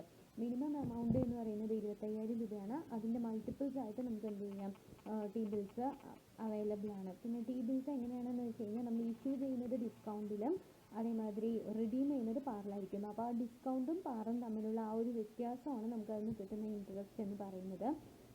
പിന്നെ അടുത്തതെന്ന് പറയുന്നത് ഇതിന് 4 തരത്തിലുള്ള T-ബിൽസ് ആണ് ഇപ്പോൾ ഇന്ത്യയിൽ പ്രസൻ്റ്ലി ഇഷ്യൂ ചെയ്യുന്നത്. 14 ദിവസത്തെ, 91 ദിവസത്തെ, 182 ദിവസത്തെ, 364 ദിവസത്തെ. ഇതാണ് T-ബിൽസ്. അടുത്തത് കൊമേഴ്ഷ്യൽ ബില്ലാണ്. സാധാരണ ഇതിൽ ബിൽ ഓഫ് എക്സ്ചേഞ്ച്. ഇപ്പോൾ ക്രെഡിറ്റ് സെയിൽ നടക്കുന്ന സമയത്ത് സെല്ലർ വന്നിട്ട് ബയറിന് ഈ ഇത് ക്രെഡിറ്റ് സെയിൽ നടക്കുന്ന സമയത്ത് സെല്ലർ വന്നിട്ട് ആ എമൗണ്ട്, അതായത് നടന്ന ക്രെഡിറ്റ് സെയിലിൻ്റെ എമൗണ്ട് ഗ്യാരണ്ടി ചെയ്യാൻ വേണ്ടി ഡ്രോ ചെയ്യുന്നതാണ് ബിൽ ഓഫ് എക്സ്ചേഞ്ച് എന്ന് പറയുന്നത്. അപ്പോൾ അത് നമുക്ക് വേണമെങ്കിൽ ഇറ്റ്സ് എ നെഗോഷ്യബിൾ ഇൻസ്ട്രുമെൻ്റ് ആണ്. അത് നമുക്ക് ഈസി ആയിട്ട് ട്രാൻസ്ഫർ ചെയ്യാനും അതേമാതിരി തന്നെ ബാങ്കുകളിൽ പോയിട്ട് ഡിസ്കൗണ്ട് ചെയ്യാനും, നമുക്ക് ആവശ്യമുള്ള സമയത്ത് ഡിസ്കൗണ്ട് ചെയ്യാനും നമുക്ക് ഉപയോഗിക്കാവുന്ന ഒരു ഷോർട്ട് ടേം ഇൻസ്ട്രുമെൻ്റ് ആണ്. അപ്പോൾ അത് ഡിസ്കൗണ്ട് ചെയ്യുക അല്ലെങ്കിൽ കൈമാറ്റം നെഗോഷിയേറ്റ് ചെയ്തിട്ട് നമുക്ക് എന്ത് ചെയ്യാൻ പറ്റും, ഫണ്ട് ഷോർട്ട് ടേമിലേക്ക് വേണ്ട പണം റേസ് ചെയ്യാൻ പറ്റും. ഇതാണ് കൊമേഴ്ഷ്യൽ ബില്ലിനെ കുറിച്ച് പറയാനുള്ളത്. അടുത്തത് കൊമേഴ്ഷ്യൽ പേപ്പറാണ്. കൊമേഴ്ഷ്യൽ പേപ്പർ എന്ന് പറയുന്നത് ദേ ആർ അൺസെക്യൂർഡ് പ്രോമിസറി നോട്ടാണ്. ഫേമുകൾ വന്നിട്ട് അവർക്ക് ഷോർട്ട് ടേം ഫണ്ട് ഇഷ്യൂ ചെയ്യാൻ വേണ്ടിയിട്ട് ഇഷ്യൂ ചെയ്യുന്ന ഒരു അൺസെക്യൂർഡ് ആയിട്ടുള്ള പ്രോമിസറി നോട്ടാണ്. പക്ഷേ ഇത് എല്ലാവർക്കും പറ്റുന്നതല്ല. ഇത് വളരെ ഹൈലി റേറ്റഡ് ആയിട്ടുള്ള ക്രെഡിറ്റ് റേറ്റിംഗ് ഉള്ള വലിയ വലിയ കമ്പനികൾ, ബ്ലൂ ചിപ്പ് കമ്പനീസ്, നല്ല ഫിനാൻഷ്യൽ ഹെൽത്ത് സൗണ്ട് ആയിട്ടുള്ള കമ്പനീസാണ് ഇത് ഇഷ്യൂ ചെയ്യുന്നത്. ഇന്ത്യയിലത്തെ കാര്യം എടുക്കുകയാണെങ്കിൽ സ്റ്റോക്ക് എക്സ്ചേഞ്ചിൽ ലിസ്റ്റ് ചെയ്തിട്ടുള്ളതും അതേപോലെ നെറ്റ് വർത്ത് 10 കോടിയിൽ കുറയാത്തതും അതേപോലെ മാക്സിമം പെർമിസിബിൾ ബാങ്ക് ഫിനാൻസ് 25 കോടി ഉള്ളതും അതേപോലെ അങ്ങനെയുള്ള കമ്പനീസിന് മാത്രമേ അതിൻ്റെ വർക്കിംഗ് ക്യാപിറ്റലിൻ്റെ 30% കൂടാത്ത എമൗണ്ട് ഉള്ള CPC ഇഷ്യൂ ചെയ്യാൻ പറ്റുള്ളൂ. പിന്നെ CPCൻ്റെ മെച്യൂരിറ്റി പീരീഡ് എന്ന് പറയുന്നത് 91 to 180 ഡേയ്സ് ആണ്. പിന്നെ ഇതും ടി ബിൽസിനെ പോലെ തന്നെ ഡിസ്കൗണ്ടിൽ ഇഷ്യൂ ചെയ്ത് പാറിൽ റിഡീം ചെയ്യുന്നതാണ്. അപ്പോൾ ആ ഡിസ്കൗണ്ടും പാറും തമ്മിലുള്ള ഡിഫറൻസ് ആണ് അതിൻ്റെ ഇൻട്രസ്റ്റ് എന്ന് പറയുന്നത്.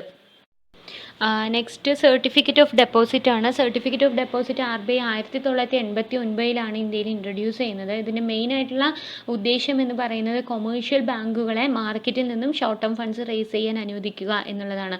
ഈ CD എന്ന് പറയുന്നത് ദേ ആർ അൺസെക്യൂർഡ് ആയിട്ടുള്ള ഒരു നെഗോഷ്യബിൾ, കൈമാറ്റം ചെയ്യാൻ പറ്റുന്ന പ്രോമിസറി നോട്ടാണ്. ഇതും ഡിസ്കൗണ്ടിൽ ഇഷ്യൂ ചെയ്തിട്ട് ഫേസ് വാല്യൂവിൽ റിഡീം ചെയ്യുന്നതാണ്. കൊമേഴ്ഷ്യൽ ബാങ്കുകളോ അല്ലെങ്കിൽ ഡെവലപ്മെൻറ്റ് ഫിനാൻഷ്യൽ ഇൻസ്റ്റിറ്റ്യൂഷൻസോ ഒക്കെയാണ് ഇത് ചെയ്യുന്നത്. 3 മാസം മുതൽക്ക് 1 വർഷം വരെയുള്ള CDs നമുക്ക് അവൈലബിൾ ആണ്. 25 ലക്ഷത്തിൻ്റെ മൾട്ടിപ്പിൾസ് ആയിട്ടാണ് നമ്മൾ ഇത് ഇഷ്യൂ ചെയ്യുന്നത്. 1 കോടി വരെ നമുക്ക് എന്ത് ചെയ്യാം, മാക്സിമം സബ്ജക്റ്റ് ടു 1 കോടി വരെയാണ് ഇതിൻ്റെ മാക്സിമം ലിമിറ്റ് എന്ന് പറയുന്നത്. ഇതാണ് സർട്ടിഫിക്കറ്റ് ഓഫ് ഡെപ്പോസിറ്റ്. അടുത്തത് റിപ്പോ മാർക്കറ്റ് ആണ്. അതായത് റിപ്പോ മാർക്കറ്റ് എന്ന് പറയുന്നത് ഡിസംബർ 1992 ഇൻട്രൊഡ്യൂസ് ചെയ്തത്.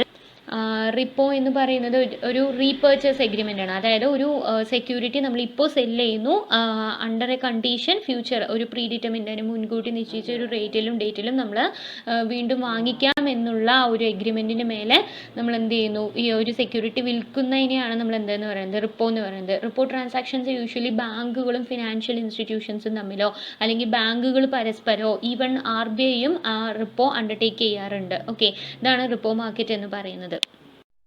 അതായത് മ്യൂച്വൽ ഫണ്ട് എന്താണ് എന്നുള്ളത് നമുക്കൊക്കെ അറിയാം.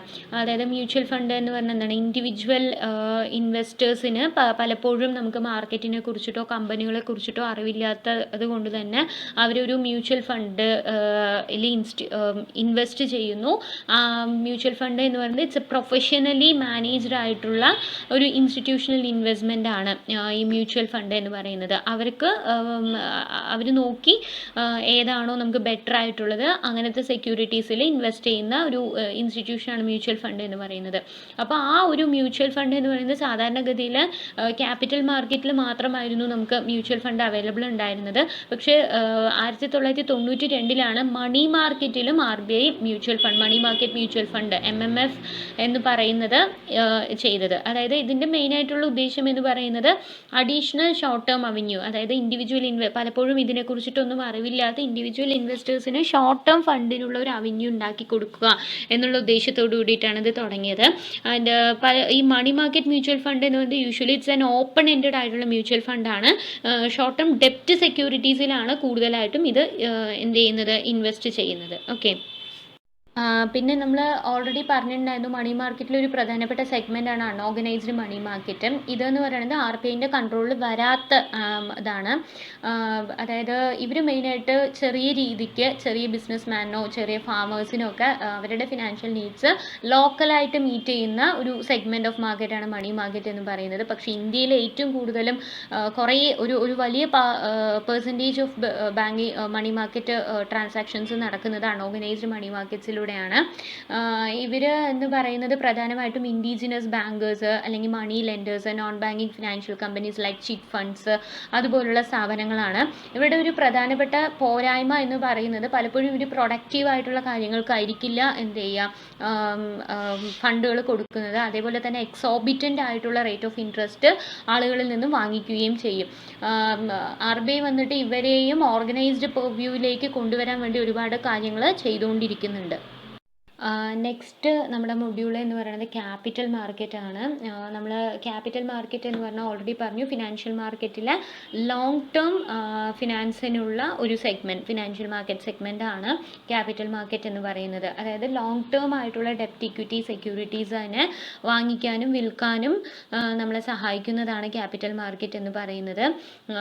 ഇവർ വന്നിട്ട് മെയിനായിട്ട് സേവേഴ്സ്, അതായത് പണം കൂടുതലുള്ളവർ, കയ്യിൽ സേവ് ചെയ്യാൻ ആഗ്രഹിക്കുന്ന ആളുകൾ, and who wish to invest in long term ആയിട്ടുള്ള പ്രൊഡക്റ്റീവ്, ഗവൺമെൻറ്റിൻ്റെയോ അതുപോലെ തന്നെ കോർപ്പറേറ്റ് ഫേംസിൻ്റെയോ ലോങ് ടേം പ്രൊഡക്റ്റീവ് പർപ്പസസിന് വേണ്ടി ഇൻവെസ്റ്റ് ചെയ്യാൻ താല്പര്യമുള്ള ആളുകളെ തമ്മിൽ മീറ്റ് ചെയ്യിക്കുന്ന ഒരു മാർക്കറ്റാണ് ക്യാപിറ്റൽ മാർക്കറ്റ് എന്ന് പറയുന്നത്. ആൻഡ് ക്യാപിറ്റൽ മാർക്കറ്റിൻ്റെ മെയിനായിട്ടുള്ള പാർട്ടിസിപ്പൻസ് എന്ന് പറയുന്നത് ഈ സെക്യൂരിറ്റീസ് ഇഷ്യൂ ചെയ്യുന്ന വ്യക്തികൾ, അതിപ്പോൾ ഗവൺമെൻറ്റും ഉണ്ട്, അതേപോലെ തന്നെ കോർപ്പറേറ്റ് സെക്ടേഴ്സിലുള്ള ആളുകളും ഉണ്ട്. ഇവരാണ് ഫണ്ട് ആവശ്യമുള്ളവർ. അവരുടെ പ്രോജക്റ്റുകൾ ലോങ് ടേം പീരീഡുള്ള പ്രോജക്റ്റുകൾ ഫിനാൻസ് ചെയ്യാൻ ഫണ്ട് ആവശ്യമുള്ള ആളുകൾ, ഇവരാണ് സെക്യൂരിറ്റീസ് ഇഷ്യൂ ചെയ്യുന്നത്. നെക്സ്റ്റ് ഇൻവെസ്റ്റേഴ്സ്, അതായത് ഫണ്ട് കൂടുതലുള്ളവർ, അവരുടെ കയ്യിൽ അധികം കാശുണ്ട് and they wish to invest in long term സെക്യൂരിറ്റീസിൽ ഇൻവെസ്റ്റ് ചെയ്യാൻ താല്പര്യമുള്ളവർ. ഇതിൽ റീറ്റെയിൽ ഇൻവെസ്റ്റേഴ്സും വരും, ഇൻസ്റ്റിറ്റ്യൂഷണൽ ഇൻവെസ്റ്റേഴ്സ് ലൈക്ക് മ്യൂച്വൽ ഫണ്ടും വരും. ദെൻ ഇവർ രണ്ടുപേരെയും, ഇഷ്യൂവേഴ്സിനെയും ഇൻവെസ്റ്റേഴ്സിനെയും മീറ്റ് ചെയ്യുന്ന ഇൻ്റർമീഡിയറീസും ഇതിനകത്ത് വരുന്നുണ്ട്.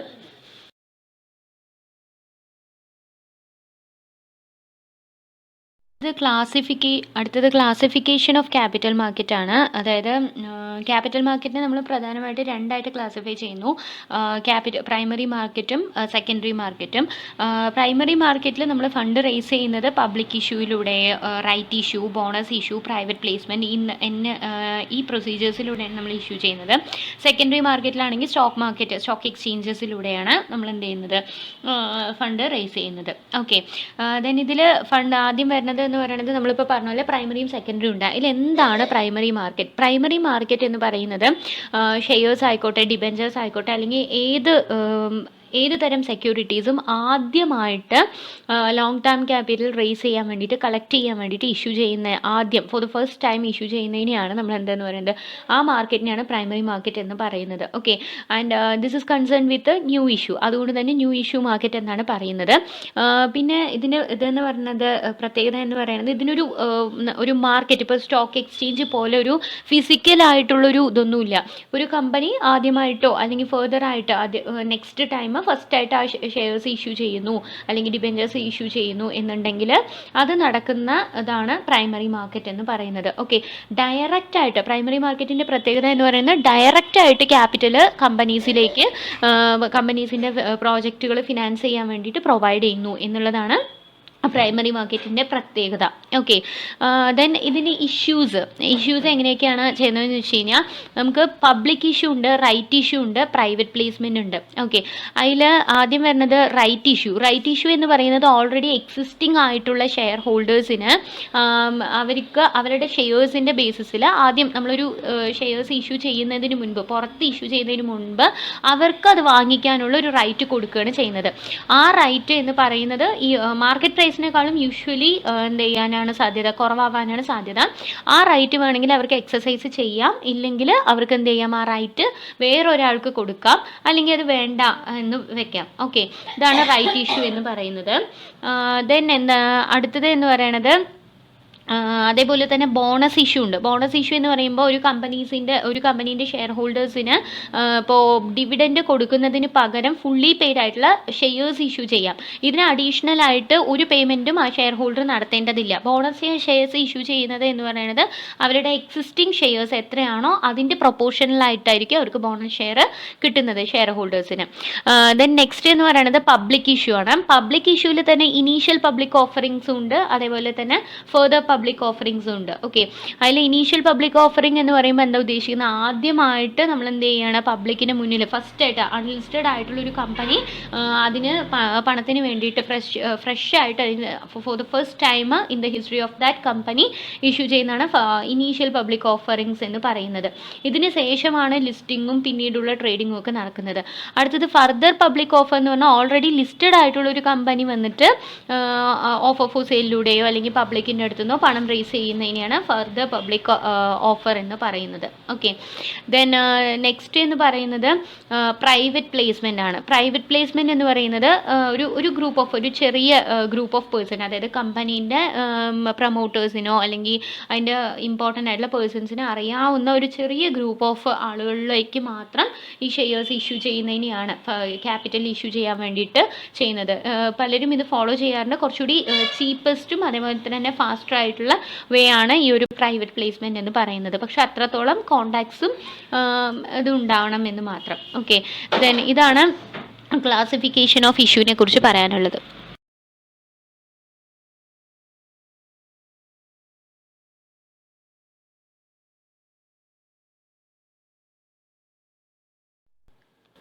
നെക്സ്റ്റ് സെക്കൻഡറി മാർക്കറ്റ് ആണ്. സെക്കൻഡറി മാർക്കറ്റ് എന്ന് പറയുന്നത് പ്രൈമറി മാർക്കറ്റിൽ നമ്മൾ ട്രേഡ് ചെയ്ത് ആദ്യമായിട്ട് ഇഷ്യൂ ചെയ്ത സെക്യൂരിറ്റീസിന് ലിക്വിഡിറ്റി പ്രൊവൈഡ് ചെയ്യുക അല്ലെങ്കിൽ അതിനൊരു ട്രേഡബിലിറ്റി പ്രൊവൈഡ് ചെയ്യുക എന്നുള്ളതാണ് ഈ സെക്കൻഡറി മാർക്കറ്റിൻ്റെ മെയിനായിട്ടുള്ള ഉദ്ദേശം എന്ന് പറയുന്നത്. ഇതിന് ശരിക്കും പറഞ്ഞാൽ സ്റ്റോക്ക് എക്സ്ചേഞ്ചുകളിലൂടെയാണ് ഇത് നടക്കുന്നത്. ശരിക്കും ഒരു ഫിസിക്കലായിട്ടുള്ള പ്ലേസ് ഓഫ് ബിസിനസ് ഉണ്ട്. ഓപ്പൺ ട്രേഡിങ്ങിലൂടെയും അതേമാതിരി തന്നെ ഡിമാറ്റ് അക്കൗണ്ട്സിലൂടെയൊക്കെയാണ് നമ്മൾ എന്ത് ചെയ്യുന്നത്, ഈ സ്റ്റോക്ക് സെക്കൻഡറി മാർക്കറ്റിൽ ട്രേഡിംഗ് നടക്കുന്നത്. ചീഫ് പർപ്പസ് ഞാൻ പറഞ്ഞ പോലെ തന്നെ ലിക്വിഡിറ്റി ക്രിയേറ്റ് ചെയ്യുക എന്നുള്ളതാണ് മെയിനായിട്ടുള്ളത്. സെക്കൻഡറി മാർക്കറ്റിൽ തന്നെ ഇക്വിറ്റി മാർക്കറ്റും ഉണ്ട്, ഡെപ്റ്റ് മാർക്കറ്റും ഉണ്ട്. ഓക്കെ, ഓൾറെഡി പ്രൈമറി മാർക്കറ്റിൽ സെല്ല് ചെയ്ത സെക്യൂരിറ്റീസിനുള്ള ആക്റ്റീവായിട്ടുള്ള അനദർ മാർക്കറ്റാണ് സെക്കൻഡറി മാർക്കറ്റ് എന്ന് പറയുന്നത്. അത് വീണ്ടും വാങ്ങിക്കാനും വിൽക്കാനുള്ള അവസരങ്ങൾ ഒരുക്കി കൊടുക്കുക എന്നുള്ളതാണ്. ഓക്കെ, ഇതാണ് സെക്കൻഡറി മാർക്കറ്റ് എന്ന് പറയുന്നത്.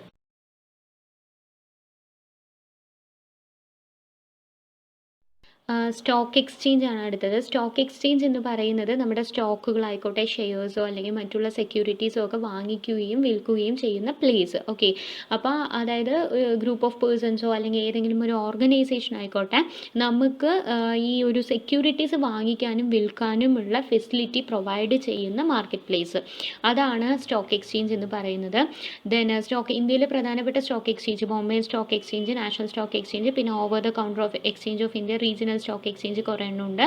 ഇതൊക്കെയാണ് ഇന്ത്യയിലെ പ്രധാനപ്പെട്ട സ്റ്റോക്ക് എക്സ്ചേഞ്ചസ്.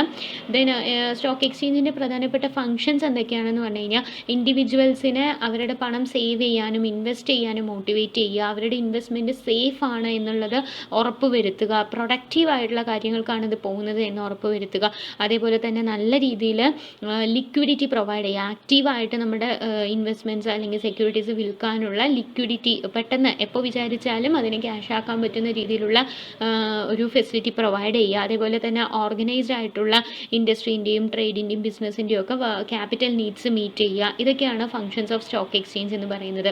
പിന്നെ ഈ സ്റ്റോക്ക് എക്സ്ചേഞ്ചിനുമായി ബന്ധപ്പെട്ട ലീഗൽ ഫ്രെയിംവർക്ക് എന്ന് പറയുന്നത്, ഇതിനെ ഗവേൺ ചെയ്യുന്ന ലീഗൽ ഫ്രെയിംവർക്ക് എന്ന് പറയുന്നത് കമ്പനീസ് ആക്ട് 2013, 1956ഉം 2013ഉം, അതേപോലെ തന്നെ SEBI act 1992, depository act 1996, all the rules and regulations concerned and listing agreements, securities contract regulation act 1956, ഇതൊക്കെയാണ് നമ്മുടെ രാജ്യത്ത് സ്റ്റോക്ക് എക്സ്ചേഞ്ചിനെ ഗവേൺ ചെയ്യുന്ന ലീഗൽ ഫ്രെയിംവർക്ക് എന്ന് പറയുന്നത്.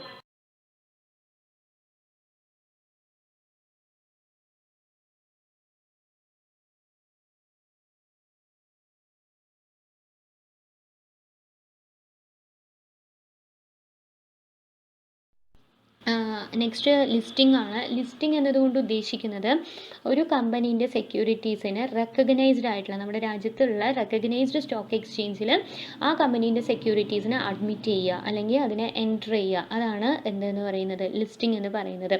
ലിസ്റ്റിങ്ങിൻ്റെ പ്രധാനപ്പെട്ട ഉദ്ദേശം എന്ന് പറയുന്നത് സെക്യൂരിറ്റീസിന് ഈസിയായിട്ട് മാർക്കറ്റബിലിറ്റിയും ലിക്വിഡിറ്റിയും ട്രാൻസ്ഫറബിലിറ്റിയും ഒക്കെ പ്രൊവൈഡ് ചെയ്യുക എന്നുള്ളത് തന്നെയാണ്. ഒരു ഓതറൈസേഷൻ, ഓക്കെ, അത് പ്രൊവൈഡ് ചെയ്യുക, അതാണ് ലിസ്റ്റിങ്ങിലൂടെ നടക്കുന്നത്. ലിസ്റ്റിങ്ങിൻ്റെ പ്രധാനപ്പെട്ട ഒബ്ജക്റ്റീവ് എന്ന് പറയുന്നത് ഇപ്പോൾ പറഞ്ഞ പോലെ തന്നെ മാർക്കറ്റബിലിറ്റി, ലിക്വിഡിറ്റി, നെഗോഷ്യബിലിറ്റി ഇത് പ്രൊവൈഡ് ചെയ്യുക. ദെൻ രാജ്യത്തിൻ്റെ എക്കണോമിക് ഡെവലപ്മെൻറ്റിന് വേണ്ടി സേവിങ്സിനെ മൊബിലൈസ് ചെയ്യുക, ഒരു വിശ്വാസം ക്രിയേറ്റ് ചെയ്യുക സേവേഴ്സ് അല്ലെങ്കിൽ ഇൻവെസ്റ്റേഴ്സിൻ്റെ ഇടയിൽ. ഇൻവെസ്റ്റേഴ്സിൻ്റെ ഇൻട്രസ്റ്റ് എങ്ങനെ പ്രൊട്ടക്റ്റ് ചെയ്യാം, അതായത് ഫുൾ ഡിസ്ക്ലോഷർ അല്ലെങ്കിൽ ട്രാൻസ്പെറൻറ്റ് ആയിട്ടുള്ള ഡീലിങ്സിലൂടെ പ്രൊട്ടക്റ്റ് ചെയ്യുക. പിന്നെ എല്ലാ ഡീലിങ്സും കൃത്യമായിട്ട് കൺട്രോൾ ചെയ്യുകയും സൂപ്പർവൈസ് ചെയ്യുകയും ചെയ്യുക, ഇതാണ് ഒബ്ജക്റ്റീവ്സ് ഓഫ് ലിസ്റ്റിംഗ് എന്ന് പറയുന്നത്. ദെൻ അഡ്വാൻറ്റേജസ് എന്തൊക്കെയാണെന്ന് പറഞ്ഞു കഴിഞ്ഞാൽ, നമുക്ക് ലിക്വിഡിറ്റി പ്രൊവൈഡ് ചെയ്യുന്നുണ്ട്. ഈസി ആയിട്ട് നമുക്ക് ലിസ്റ്റഡ് ആയിട്ടുള്ള സെക്യൂരിറ്റീസ് കൈമാറ്റം ചെയ്യാൻ പറ്റും. റെഗുലർ ആയിട്ട് നമ്മുടെ സെക്യൂരിറ്റീസിനെ കുറിച്ചിട്ടുള്ള ഇൻഫർമേഷൻ കിട്ടും. ഈസി ആയിട്ട് ട്രാൻസ്ഫർ ചെയ്യാൻ പറ്റും. അതേമാതിരി ലിസ്റ്റഡ് സെക്യൂരിറ്റീസിന് പല ഇൻകം ടാക്സ് ബെനിഫിറ്റുകളും ക്യാപിറ്റൽ ഗെയിൻ ടാക്സിലോ സെക്യൂരിറ്റി ട്രാൻസാക്ഷൻ ടാക്സിലൊക്കെ നമ്മൾ പേ ചെയ്യുമ്പോൾ നമുക്ക് ഇൻകം ടാക്സ് ബെനിഫിറ്റ് കിട്ടുന്നുണ്ട്. പിന്നെ നമ്മുടെ കാര്യങ്ങളിൽ, നമ്മുടെ ഇടപാടുകളിൽ ഒരു സുതാര്യത കാണുന്നു. അതേമാതിരി ലിസ്റ്റഡ് ആയിട്ടുള്ള കമ്പനീസിന് റെപ്യൂട്ടേഷൻ എന്ന് പറയുന്നത് വളരെ മറ്റുള്ളതിനേക്കാളും കൂടുതലായിരിക്കും. അതായത് അൺലിസ്റ്റഡ് ആയിട്ടുള്ളതിനേക്കാളും കൂടുതലായിരിക്കും. അതേപോലെ തന്നെ ആ റെപ്യൂട്ടേഷനിലൂടെ നമുക്ക് അഡീഷണൽ ക്യാപിറ്റൽ റേസ് ചെയ്യാനും എളുപ്പമാണ്. ഇതൊക്കെയാണ് അഡ്വാൻറ്റേജസ് ഓഫ് ലിസ്റ്റിംഗ്.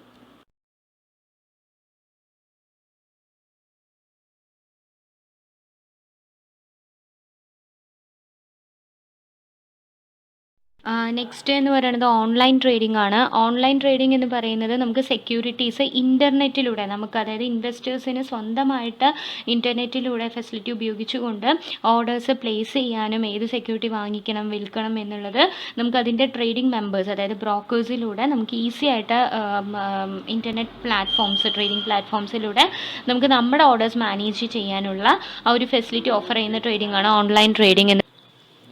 നെക്സ്റ്റ് അതിൻ്റെ അഡ്വാൻറ്റേജസ് എന്ന് പറയുന്നത്, ഓൺലൈൻ ട്രേഡിങ്ങിൻ്റെ അഡ്വാൻറ്റേജ് എന്ന് പറയുന്നത് നമുക്ക് ഫീസ് കുറവാണ്, കൂടുതൽ ഫ്ലെക്സിബിലിറ്റി ആണ്, ട്രാൻസ്പെറൻസി കൂടും, ബ്രോക്കറേജ് ബയാസ് കുറയും. അതൊക്കെയാണ് മെയിനായിട്ടുള്ള അഡ്വാൻറ്റേജസ് എന്ന് പറയുന്നത്.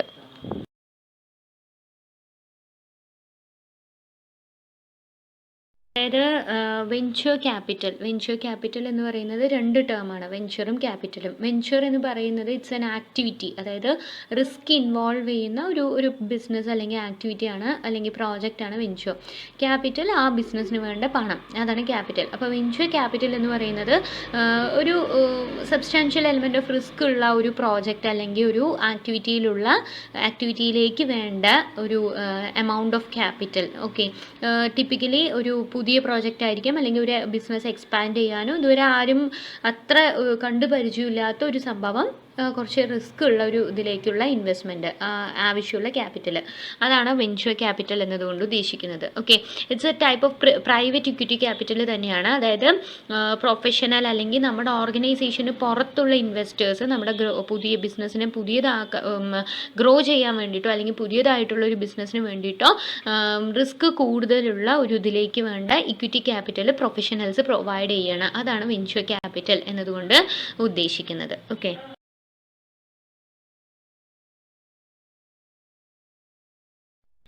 അതായത് ഫിനാൻഷ്യൽ ഇൻസ്റ്റിറ്റ്യൂഷൻ ആണ് അടുത്ത മൊഡ്യൂൾ എന്ന് പറയുന്നത്. ഫിനാൻഷ്യൽ ഇൻസ്റ്റിറ്റ്യൂഷൻസ് എന്ന് പറയുന്നത് പബ്ലിക്കിൽ നിന്നും ഫണ്ടുകൾ കളക്ട് ചെയ്യുകയോ അല്ലെങ്കിൽ ചെയ്യാതിരിക്കുകയോ, ഡെപ്പോസിറ്റിൻ്റെയോ അല്ലെങ്കിൽ ഫിനാൻഷ്യൽ അസറ്റ്സ് അല്ലെങ്കിൽ ബോണ്ട്സിൻ്റെ ഒക്കെ രൂപത്തിൽ കളക്ട് ചെയ്തിട്ട് അതെന്ത് ചെയ്യാം, ലോണായിട്ടോ ബോണ്ടായിട്ടോ ഒക്കെ കൊടുക്കാം മറ്റുള്ളവർക്ക് ഇഷ്യൂ ചെയ്യുന്നതിനെയാണ് നമ്മൾ എന്തെന്ന് പറയുന്നത് ഫിനാൻഷ്യൽ ഇൻസ്റ്റിറ്റ്യൂഷൻസ് എന്ന് പറയുന്നത്. ഓക്കെ, പണം മായി ഡീൽ ചെയ്യുന്നത് റാദർ ദാൻ ഒരു ടാഞ്ചിബിൾ ആയിട്ടുള്ള പ്രോപ്പർട്ടി എന്നതിനേക്കാളും ഉപരി ഫിനാൻഷ്യൽ അസറ്റ്സിൽ ഡീൽ ചെയ്യുന്നതാണ് ഫിനാൻഷ്യൽ ഇൻസ്റ്റിറ്റ്യൂഷൻസ് എന്ന് പറയുന്നത്. അപ്പോൾ ഇതിൻ്റെ ഫങ്ഷൻസ് എന്ന് പറയുന്നത് എന്തൊക്കെയായിരിക്കും? ലയബിലിറ്റി അസറ്റ് ട്രാൻസ്ഫോർമേഷൻ, ഒരാളുടെ കയ്യിലുള്ള ലയബിലിറ്റി മറ്റൊരാളുടെ അസറ്റാണ് അങ്ങനെ. അതേമാതിരി ലാർജ് വോള്യൂം ഓഫ് ഫണ്ട്സിനെ ചെറുതാക്കിയിട്ടോ അല്ലെങ്കിൽ ചെറുതായി റിസീവ് ചെയ്യുന്ന ഡെപ്പോസിറ്റ്സിനെ ലാർജ് വോള്യൂം ആക്കിയിട്ട് പ്രോജക്റ്റുകൾക്ക് കൊടുക്കുകയോ അങ്ങനെ. അതേമാതിരി റിസ്ക് എടുക്കാൻ താല്പര്യമുള്ളവരിൽ നിന്നും റിസ്ക് എടുക്കാൻ താല്പര്യമില്ലാത്തവരിൽ നിന്നും താല്പര്യമുള്ളവരിലേക്ക് ട്രാൻസ്ഫോം ചെയ്യുക. അതേമാതിരി തന്നെ മെച്യൂരിറ്റി ട്രാൻസ്ഫോർമേഷൻ, ഡെപ്പോസിറ്റ്സ് അവരവരുടെ ലിക്വിഡിറ്റി പ്രിഫറൻസിനനുസരിച്ചിട്ട് മെച്യൂരിറ്റി പീരീഡ് അതിനനുസരിച്ചിട്ടുള്ള പ്രോഡക്റ്റുകൾ പ്രൊവൈഡ് ചെയ്യുക. ഇതൊക്കെയാണ് ഫങ്ഷൻസ് ഓഫ് ഫിനാൻഷ്യൽ ഇൻസ്റ്റിറ്റ്യൂഷൻസ് എന്ന് പറയുന്നത്. പ്രധാനമായിട്ടും ഫിനാൻഷ്യൽ ഇൻസ്റ്റിറ്റ്യൂഷൻസ് എന്ന് പറയുമ്പോൾ കൊമേഴ്ഷ്യൽ ബാങ്കുകൾ, അതേമാതിരി ഡെവലപ്മെൻറ്റ് ഫിനാൻഷ്യൽ ഇൻസ്റ്റിറ്റ്യൂഷൻസ്, അതുപോലെ നോൺ ബാങ്കിങ് ഫിനാൻഷ്യൽ ഇൻസ്റ്റിറ്റ്യൂഷൻസ് ഒക്കെയാണ് വരിക. ഇപ്പോൾ കൊമേഴ്ഷ്യൽ ബാങ്കുകൾ എന്ന് പറയുന്നത് സാധാരണഗതിയിൽ ബാങ്ക് തന്നെയാണ്. ബാങ്ക് എന്ന് പറയുന്നത് ഡെപ്പോസിറ്റ് സ്വീകരിക്കുന്നു, അതിന് പുറമെ ലോണുകൾ അതുപയോഗിച്ചുകൊണ്ട് കൊടുക്കുന്നു. ആൻഡ് ഇതിന് പുറമെ ഇന്നത്തെ ഒരു പീരീഡിൽ എന്ന് പറയുന്നത് വെറും ലോണുകൾ കൊടുക്കുക മാത്രമല്ല അല്ലെങ്കിൽ ഡെപ്പോസിറ്റ് സ്വീകരിക്കുക മാത്രമല്ല ചെയ്യുന്നത്, വേറെ കുറേ കാര്യങ്ങൾ കൂടി ചെയ്യുന്നുണ്ട്. പ്രൈമറി ആയിട്ടുള്ള ഫങ്ഷൻസ്, അപ്പോൾ ഫങ്ഷൻസ് ഓഫ് കൊമേഴ്ഷ്യൽ ബാങ്ക് എന്ന് പറയുന്നത് പ്രൈമറി ഫങ്ഷൻസ് എന്ന് പറയുന്നത് എന്ത് തന്നെയാണ്? ഡെപ്പോസിറ്റ് അക്സെപ്റ്റ് ചെയ്യുക, ലോണുകൾ കൊടുക്കുക, ഇതൊക്കെ തന്നെയാണ്. ആൻഡ് സെക്കൻഡറി ഫംഗ്ഷനിൽ എന്ന് പറയുമ്പോൾ ജനറൽ യൂട്ടിലിറ്റി ഏജൻസി ഫംഗ്ഷൻസ് ഒക്കെയാണ് വരുന്നത്. ഇപ്പോൾ ചെക്ക് കളക്ട് ചെയ്യുക അല്ലെങ്കിൽ ലോക്കർ ഫെസിലിറ്റി ഓഫർ ചെയ്യുക, ലെറ്റർ ഓഫ് ക്രെഡിറ്റ് പ്രൊവൈഡ് ചെയ്യുക, അതുപോലുള്ളത്. ഇതിന് പുറമെ അതർ ഫങ്ഷൻസ്, ഈ banking, debit card, credit card, internet banking, ഈ ഫങ്ഷൻസും ഒക്കെ അവർ എന്ത് ചെയ്യുന്നുണ്ട്, ഓഫർ ചെയ്യുന്നുണ്ട് നമുക്ക്. ഓക്കെ, ഇതാണ് കൊമേഴ്ഷ്യൽ ബാങ്കുകളെ കുറിച്ച് പറയാനുള്ളത്. പിന്നെ ഡെവലപ്മെൻറ്റ് ഫിനാൻഷ്യൽ ഇൻസ്റ്റിറ്റ്യൂഷൻസ് എന്ന് പറയുമ്പോൾ പ്രത്യേക തരം ഇൻഡസ്ട്രീസിൻ്റെയും ഇൻഫ്രാസ്ട്രക്ചേഴ്സിൻ്റെയും, അതായത് ഡെവലപ്മെൻറ്റൽ ഫിനാൻഷ്യൽ ഇൻസ്റ്റിറ്റ്യൂഷൻ എന്ന് പറയുന്നത് കൂടുതൽ ഗസ്റ്റേഷൻ പീരീഡ് എന്ന് പറഞ്ഞു കഴിഞ്ഞാൽ നമ്മൾ ഇൻവെസ്റ്റ് ചെയ്ത് കഴിഞ്ഞു എന്ന് പറഞ്ഞു കഴിഞ്ഞാൽ അതിന് നമുക്ക് എമൗണ്ട് തിരിച്ച് റിട്ടേൺ കിട്ടാനെടുക്കുന്ന ആ ഒരു ടൈം ഗ്യാപ്പ്. ഓക്കെ, അതാണ് ഗസ്റ്റേഷൻ പീരീഡ്. അത് കൂടുതലുള്ള പ്രോജക്റ്റുകൾ, അതായത് ലോങ് ടേം പ്രോജക്റ്റുകൾ, അതുപോലെ ഇൻഫ്രാസ്ട്രക്ചർ ഡെവലപ്മെൻറ്റിന് വേണ്ടിയിട്ടുള്ളതോ അല്ലെങ്കിൽ ഇൻഡസ്ട്രീസ് ഒക്കെ ഉള്ള ഡെവലപ്മെൻറ്റിന് വേണ്ടിയിട്ടുള്ള സ്ഥാപനങ്ങൾക്കുള്ള, അങ്ങനത്തെ സ്ഥാപനങ്ങൾക്ക് വേണ്ട ഫിനാൻസ് പ്രൊവൈഡ് ചെയ്യുന്ന ഇൻസ്റ്റിറ്റ്യൂഷൻസ് ആണ് ഡെവലപ്മെൻറ്റൽ ഫിനാൻഷ്യൽ ഇൻസ്റ്റിറ്റ്യൂഷൻ എന്ന് പറയുന്നത്. ഗവൺമെൻറ് ആണ് യൂഷ്വലി അത് പ്രൊമോട്ട് ചെയ്യുന്നത്. ഒരു എക്കണോമിയിൽ ഒരു സ്പെസിഫിക് ആയിട്ടുള്ള ഒരു സെക്ടറോ അല്ലെങ്കിൽ അതിൻ്റെ കുറേ സബ് സെക്ടേഴ്സിനോ ഫിനാൻസ് ചെയ്യാൻ വേണ്ടിയിട്ടുള്ളതാണ് പ്രധാനമായിട്ടും ഇതിലുള്ളത്. ഇതിൻ്റെ പ്രത്യേകത എന്താണെന്ന് വെച്ച് കഴിഞ്ഞാൽ ഇതിന് കുറച്ച് റിസ്ക് കൂടുതലുള്ള പ്രോജക്റ്റുകളായിരിക്കും ഇങ്ങനത്തെ ഇൻഡസ്ട്രീസ് അല്ലെങ്കിൽ ഇൻഫ്രാസ്ട്രക്ചർ പ്രോജക്റ്റ്, ഗസ്റ്റേഷൻ പീരീഡ് ഒക്കെ കൂടുതലായതുകൊണ്ട്. അപ്പോൾ അതിന് പ്രൊവൈഡ് ചെയ്യാൻ വേണ്ടിയിട്ടുള്ള ഫിനാൻഷ്യൽ ഇൻസ്റ്റിറ്റ്യൂഷൻസ് ആണ് ഡെവലപ്മെൻറ്റൽ ഫിനാൻഷ്യൽ ഇൻസ്റ്റിറ്റ്യൂഷൻ. നാഷണൽ ലെവലിലുള്ള ഡെവലപ്മെൻറ്റൽ ഇൻസ്റ്റിറ്റ്യൂഷൻസിന് എക്സാമ്പിളാണ് നബാർഡ്, പിന്നെ IFCI, SIDBI, industrial development bank of India, ICICI bank, EXIM bank, NHB, ഇതൊക്കെയാണ് പ്രധാനമായിട്ടുള്ളത്. ICICI എന്നതിൻ്റെ full form industrial credit and investment corporation of India, export import ബാങ്കാണ് EXIM bank, NHB national housing bank, national bank for agriculture and rural development NABARD, industrial finance corporation of India IFCI, and small industries development bank of India SIDBI, IDBI industrial development bank of India. ഇതൊക്കെയാണ് പ്രധാനമായിട്ടുള്ള developmental financial institutions എന്ന് പറയുന്നത്. അടുത്തത് non banking financial institutions. Non banking financial institutions എന്ന് പറയുമ്പോൾ they are also financial institution, പക്ഷെ അവർക്ക് എന്തില്ല, ഫുൾ ബാങ്കിങ് ലൈസൻസ് പ്രൊവൈഡ് ചെയ്യുന്നില്ല, അല്ലെങ്കിൽ ഒരു ബാങ്കിൻ്റെ കീഴിൽ വരാതെ പക്ഷെ ഫിനാൻഷ്യൽ സർവീസസ് പ്രൊവൈഡ് ചെയ്യുന്ന സ്ഥാപനങ്ങൾ. Okay, they are not allowed to take ഡെപ്പോസിറ്റുകൾ സ്വീകരിക്കാൻ അവരെ അനുവദിക്കാറില്ല. ഇതിന് എക്സാമ്പിൾസ് ഇന്ത്യയിൽ RBI റെക്കഗ്നൈസ് ചെയ്തിട്ടുള്ള പ്രധാനപ്പെട്ട NBFCs ആണ് asset finance companies, loan companies, investment companies, infrastructure finance companies, infrastructure ഡെപ്റ്റ് fund, non banking financial companies, NBFC factor, residuary non banking companies. ഇതൊക്കെ ഇന്ത്യയിൽ RBI റെക്കഗ്നൈസ് ചെയ്തിട്ടുള്ള NBFCs ആണ്. ഓക്കെ, ഇതൊക്കെയാണ് പ്രധാനമായിട്ടുള്ള ഫിനാൻഷ്യൽ ഇൻസ്റ്റിറ്റ്യൂഷൻസിനെ കുറിച്ച് പറയാനുള്ളത്.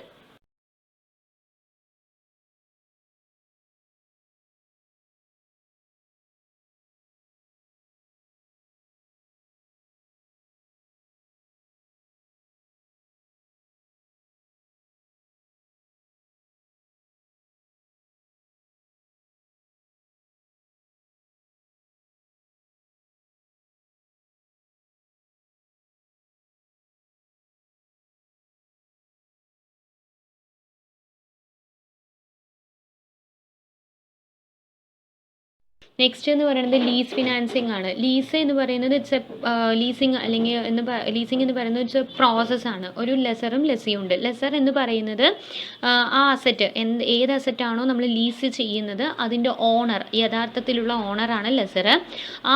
ആ ഓണർ, ആ ലെസർ വന്നിട്ട് ഒരു വ്യക്തിക്ക്, മറ്റൊരു വ്യക്തിക്ക്, ലെസി, ഓക്കെ, അയാൾക്ക് വന്നിട്ട് എന്ത് ചെയ്യുന്നു, ഈ ഒരു അസറ്റ് ഉപയോഗിക്കാനുള്ള അവകാശം എന്ത് ചെയ്യുന്നു, കൊടുക്കുന്നു.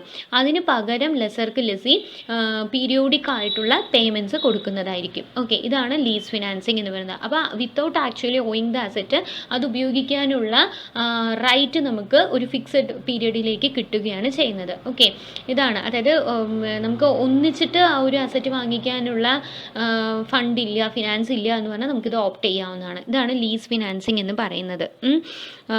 നെക്സ്റ്റ് ഫാക്ടറിങ് എന്ന് പറയുന്നത്, ഫാക്ടർ എന്ന് പറയുന്നത് എന്താണെന്ന് പറയാം, അതൊരു ഫിനാൻഷ്യൽ ആയിട്ടുള്ള ഒരു ഇൻ്റർമീഡിയറി ആണ് ഈ ഫാക്ടർ എന്ന് പറയുന്നത്. ഓക്കെ, ഒരു ഫാക്ടർ വന്നിട്ട് തൻ്റെ ക്ലയൻറ്റ്, തൻ്റെ ക്ലയൻറ്റ് ബിസിനസ് ക്രെഡിറ്റ് സെയിൽസ് നടത്തുകയാണ്. ആ ക്രെഡിറ്റ് സെയിൽസ് നടത്തിയിട്ട് അവർക്കൊരു ബില്ല് കിട്ടിയിട്ടുണ്ട് കസ്റ്റമറിൻ്റെ കയ്യിൽ നിന്നും. അപ്പോൾ ആ ബില്ലിനെ ഈ ഫാക്ടർ എന്ത് ചെയ്യുന്നു, കളക്ട് ചെയ്യുന്നു, റിസീവബിൾസ് ആയിട്ട് കളക്ട് ചെയ്യുന്നു. എന്നിട്ട് ആ ബില്ല് കസ്റ്റമറിൽ നിന്നും കളക്ട് ചെയ്യേണ്ട റെസ്പോൺസിബിലിറ്റി ആരെടുക്കുകയാണ്? ഫാക്ടറി ഏറ്റെടുക്കുകയാണ് ചെയ്യുന്നത്. അപ്പോൾ ഫാക്ടറി എന്ന് പറയുന്നത് it may be a financial ഇൻ്റർമീഡിയറിയോ കമ്പനിയോ ഇൻസ്റ്റിറ്റ്യൂട്ടോ ആരോ ആവാം. ആൻഡ് അവർ വന്നിട്ട് ഈ ഇൻവോയ്സ് ദാറ്റ് ബൈ ഒരു മാനുഫാക്ചറിൽ നിന്നും ആ ബില്ല് ഇൻവോയ്സ് പർച്ചേസ് ചെയ്യുന്നു ഡിസ്കൗണ്ടിൽ. എന്നിട്ട് ആ പേയ്മെൻറ്റ് നിങ്ങൾക്ക് കിട്ടാനുള്ള പേയ്മെൻറ്റ് ഞങ്ങൾ കളക്ട് ചെയ്തോളാം എന്ന് പറയുകയാണ്. അതാണ് ഫാക്ടറിങ് എന്ന് പറയുന്നത്. അപ്പോൾ അതിൻ്റെ പ്രോസസ്സ് എന്ന് പറയുന്നത് ഒന്ന് ചിത്രത്തിൽ കൊടുത്തിട്ടുണ്ട്. ക്ലയൻറ്റും കസ്റ്റമർ ഫാക്ടറി അങ്ങനെ 3 വ്യക്തികളാണുള്ളത്. ക്ലയൻറ്റിൻ്റെ അടുത്ത് കസ്റ്റമർ ഒരു ഓർഡർ കൊടുക്കുന്നു. ആ ഓർഡർ വന്നിട്ട് ക്ലയൻറ്റ് എന്ത് ചെയ്യുന്നു? ഡെലിവർ ചെയ്യുന്നു, സാധനങ്ങൾ കൊടുക്കുന്നു. ആൻഡ് ക്ലയൻറ്റ് അതിന് പകരം എന്ത് കിട്ടുന്നുണ്ട്? ക്ലയൻറ്റിന് ഒരു ഇൻവോയ്സ് കിട്ടുന്നുണ്ട്. ആ ഇൻവോയ്സ് ക്ലയൻറ്റ് ആർക്ക് സബ്മിറ്റ് ചെയ്യുന്നു? ഫാക്ടർക്ക് സബ്മിറ്റ് ചെയ്യുന്നു. ആ ഫാക്ടർ വന്നിട്ട് അതിൻ്റെ എമൗണ്ട് നേരത്തെ കൂട്ടി തന്നെ ക്ലയൻറ്റിന് പേ ചെയ്യുന്നു. ആൻഡ് ഈ ഫാക്ടർ വന്നിട്ട് ആ എമൗണ്ട്, ആ ഇൻവോയ്സിലുള്ള എമൗണ്ടിൻ്റെ എങ്ങനെയാണോ പേ ചെയ്യേണ്ടത് ആ പേയ്മെൻറ്റിനുള്ള മന്ത്ലി സ്റ്റേറ്റ്മെൻറ്റ് കൊടുക്കുന്നു. ആ മന്ത്ലി കസ്റ്റമർ വന്നിട്ട് ആർക്കാ പേ ചെയ്യുന്നത്? ഫാക്ടർക്കാണ്, നോട്ട് ദ ക്ലയൻറ്റ്. ഇതാണ് എന്തെന്ന് പറയുന്നത് ക്ലയൻറ്റ്. അപ്പം ഈ ഒരു സർവീസ് ഓഫർ ചെയ്യുന്നതാണ് എന്തെന്ന് പറയുന്നത് ഫാക്ടറിങ് എന്ന് പറയുന്നത്.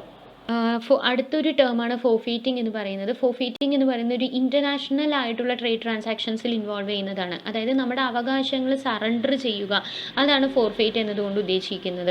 അപ്പോൾ ഫോർഫെയ്റ്റിംഗ് എന്ന് പറയുന്നത് ഒരു എക്സ്പോർട്ടർ വന്നിട്ട് അയാൾക്ക് എക്സ്പോർട്ട് ചെയ്തിട്ട് കിട്ടിയ റിസീവബിളിനെ ആർക്ക് ഫോർഫെയ്റ്റർ എന്ന് പറയുന്ന ഒരു വ്യക്തിക്ക് സറണ്ടർ ചെയ്യുന്നു. ബട്ട് അതിൽ വന്നിട്ട് ആ ക്രെഡിറ്റ് ആ കിട്ടാനുള്ള ആ ക്രെഡിറ്റ് വീണ്ടും തിരിച്ചു കൊടുക്കേണ്ട ആവശ്യമില്ല. ഓക്കെ, ഒബ്ലിഗേഷൻ ഇല്ല. ഇതാണ് ഫോർഫെയ്റ്റിങ്ങിൻ്റെ ഒരു ഗുണം എന്ന് പറയുന്നത്. ഇതാണ് ഫോർഫെയ്റ്റിംഗ്.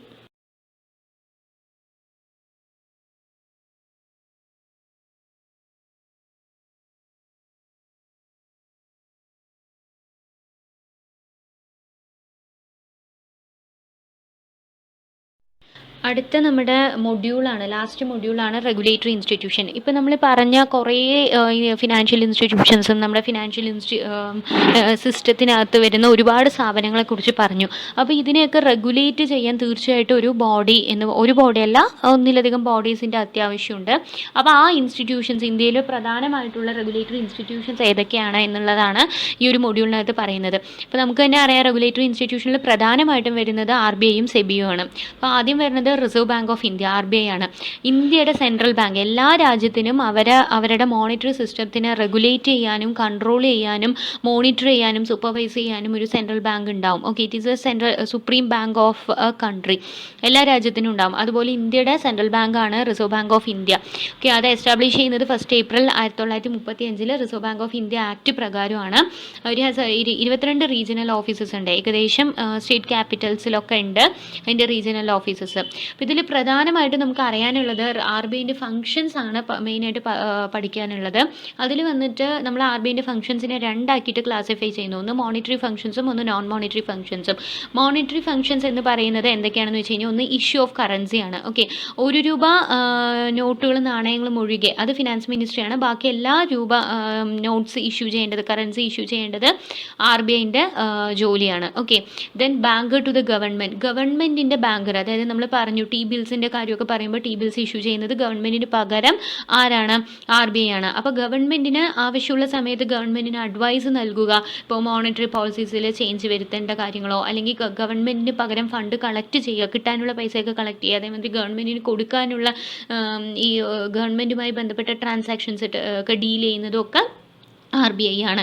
Then banker to the bank എന്ന് പറയുമ്പോൾ ഈ നമ്മുടെ രാജ്യത്തുള്ള എല്ലാ ബാങ്കുകളുടെയും ഏറ്റവും സുപ്രീം ആയിട്ടുള്ള അതോറിറ്റി എന്ന് പറയുന്നത് ആരാണ്? സെൻട്രൽ ബാങ്കാണ്, അതായത് RBI ആണ്. അതായത് ലെൻഡർ ഓഫ് ലാസ്റ്റ് റിസോർട്ട് എന്ന് വേണമെങ്കിൽ പറയാം. അതായത് ബാങ്കുകൾക്ക് അത്യാവശ്യമുള്ള സമയത്ത് പണം കടം കൊടുക്കുക, അവരുടെ റിസർവ്സ് മെയിൻറ്റെയിൻ ചെയ്യുക, അവരെ മോണിറ്റർ ചെയ്യുക, എല്ലാ കാര്യങ്ങളും ചെയ്യുന്നത് RBI ആണ്. ദെൻ അടുത്തത് മാനേജർ ഓഫ് ഫോറിൻ എക്സ്ചേഞ്ച്. നമ്മുടെ രാജ്യത്തെ ഫോറിൻ എക്സ്ചേഞ്ച് മാനേജ്മെൻറ്റ്, അതിൻ്റെ റെസീപ്റ്റ് ആയിക്കോട്ടെ, അതിൻ്റെ പേയ്മെൻ്റ് ആയിക്കോട്ടെ, ആ കാര്യങ്ങളൊക്കെ നോക്കുന്നതും RBI തന്നെയാണ്. ദെൻ കൺട്രോളർ ഓഫ് ക്രെഡിറ്റ് എന്ന് പറയുന്നത് മോണിറ്ററി പോളിസിയിലൂടെയാണ്. ഇത് ഒരു ഇമ്പോർട്ടൻ്റ് ആയിട്ടുള്ള കാര്യം തന്നെയാണ്. ഓക്കെ, നമ്മുടെ രാജ്യത്തിലെ ലിക്വിഡിറ്റി, ഇൻഫ്ലേഷൻ, ഡീഫ്ലേഷൻ അതുപോലുള്ള കാര്യങ്ങളൊക്കെ കൺട്രോൾ ചെയ്യാൻ ഒരുപാട് മോണിറ്ററി ഇൻസ്ട്രുമെൻസും കാര്യങ്ങളിലൂടെ എന്ത് ചെയ്യുന്നുണ്ട്? മോണിറ്ററി പോളിസിയിലൂടെ RBI ആണ് രാജ്യത്തെ ഒരു ലിക്വിഡിറ്റി കാര്യങ്ങൾ മെയിൻറ്റെയിൻ ചെയ്യുന്നത്. Okay, then non monetary functions എന്ന് പറയുമ്പോൾ ഒരുപാട് ഇൻഫർമേഷൻ ഉണ്ട്, ഡാറ്റ ഉണ്ട്, അത് കളക്ട് ചെയ്യുകയും അത് പബ്ലിഷ് ചെയ്യുകയും ചെയ്യുക. പിന്നെ ബാങ്കുകളെ സൂപ്പർവൈസ് ചെയ്യുക, റെഗുലേറ്റ് ചെയ്യുക, പിന്നെ ഡെവലപ്മെൻറ്റ് RBIയുമായി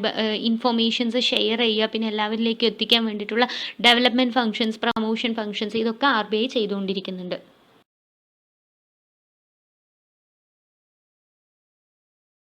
അടുത്ത പ്രധാനപ്പെട്ട നമ്മുടെ ഒരു റെഗുലേറ്ററി ഓർഗനൈസേഷനാണ് SEBI, securities exchange board of India. അതായത് securities exchange board of India എന്ന് പറഞ്ഞാൽ നമ്മുടെ രാജ്യത്തെ ക്യാപിറ്റൽ മാർക്കറ്റിൻ്റെ റെഗുലേറ്റർ ആണ് ആരെന്ന് പറയുന്നത് സെബി.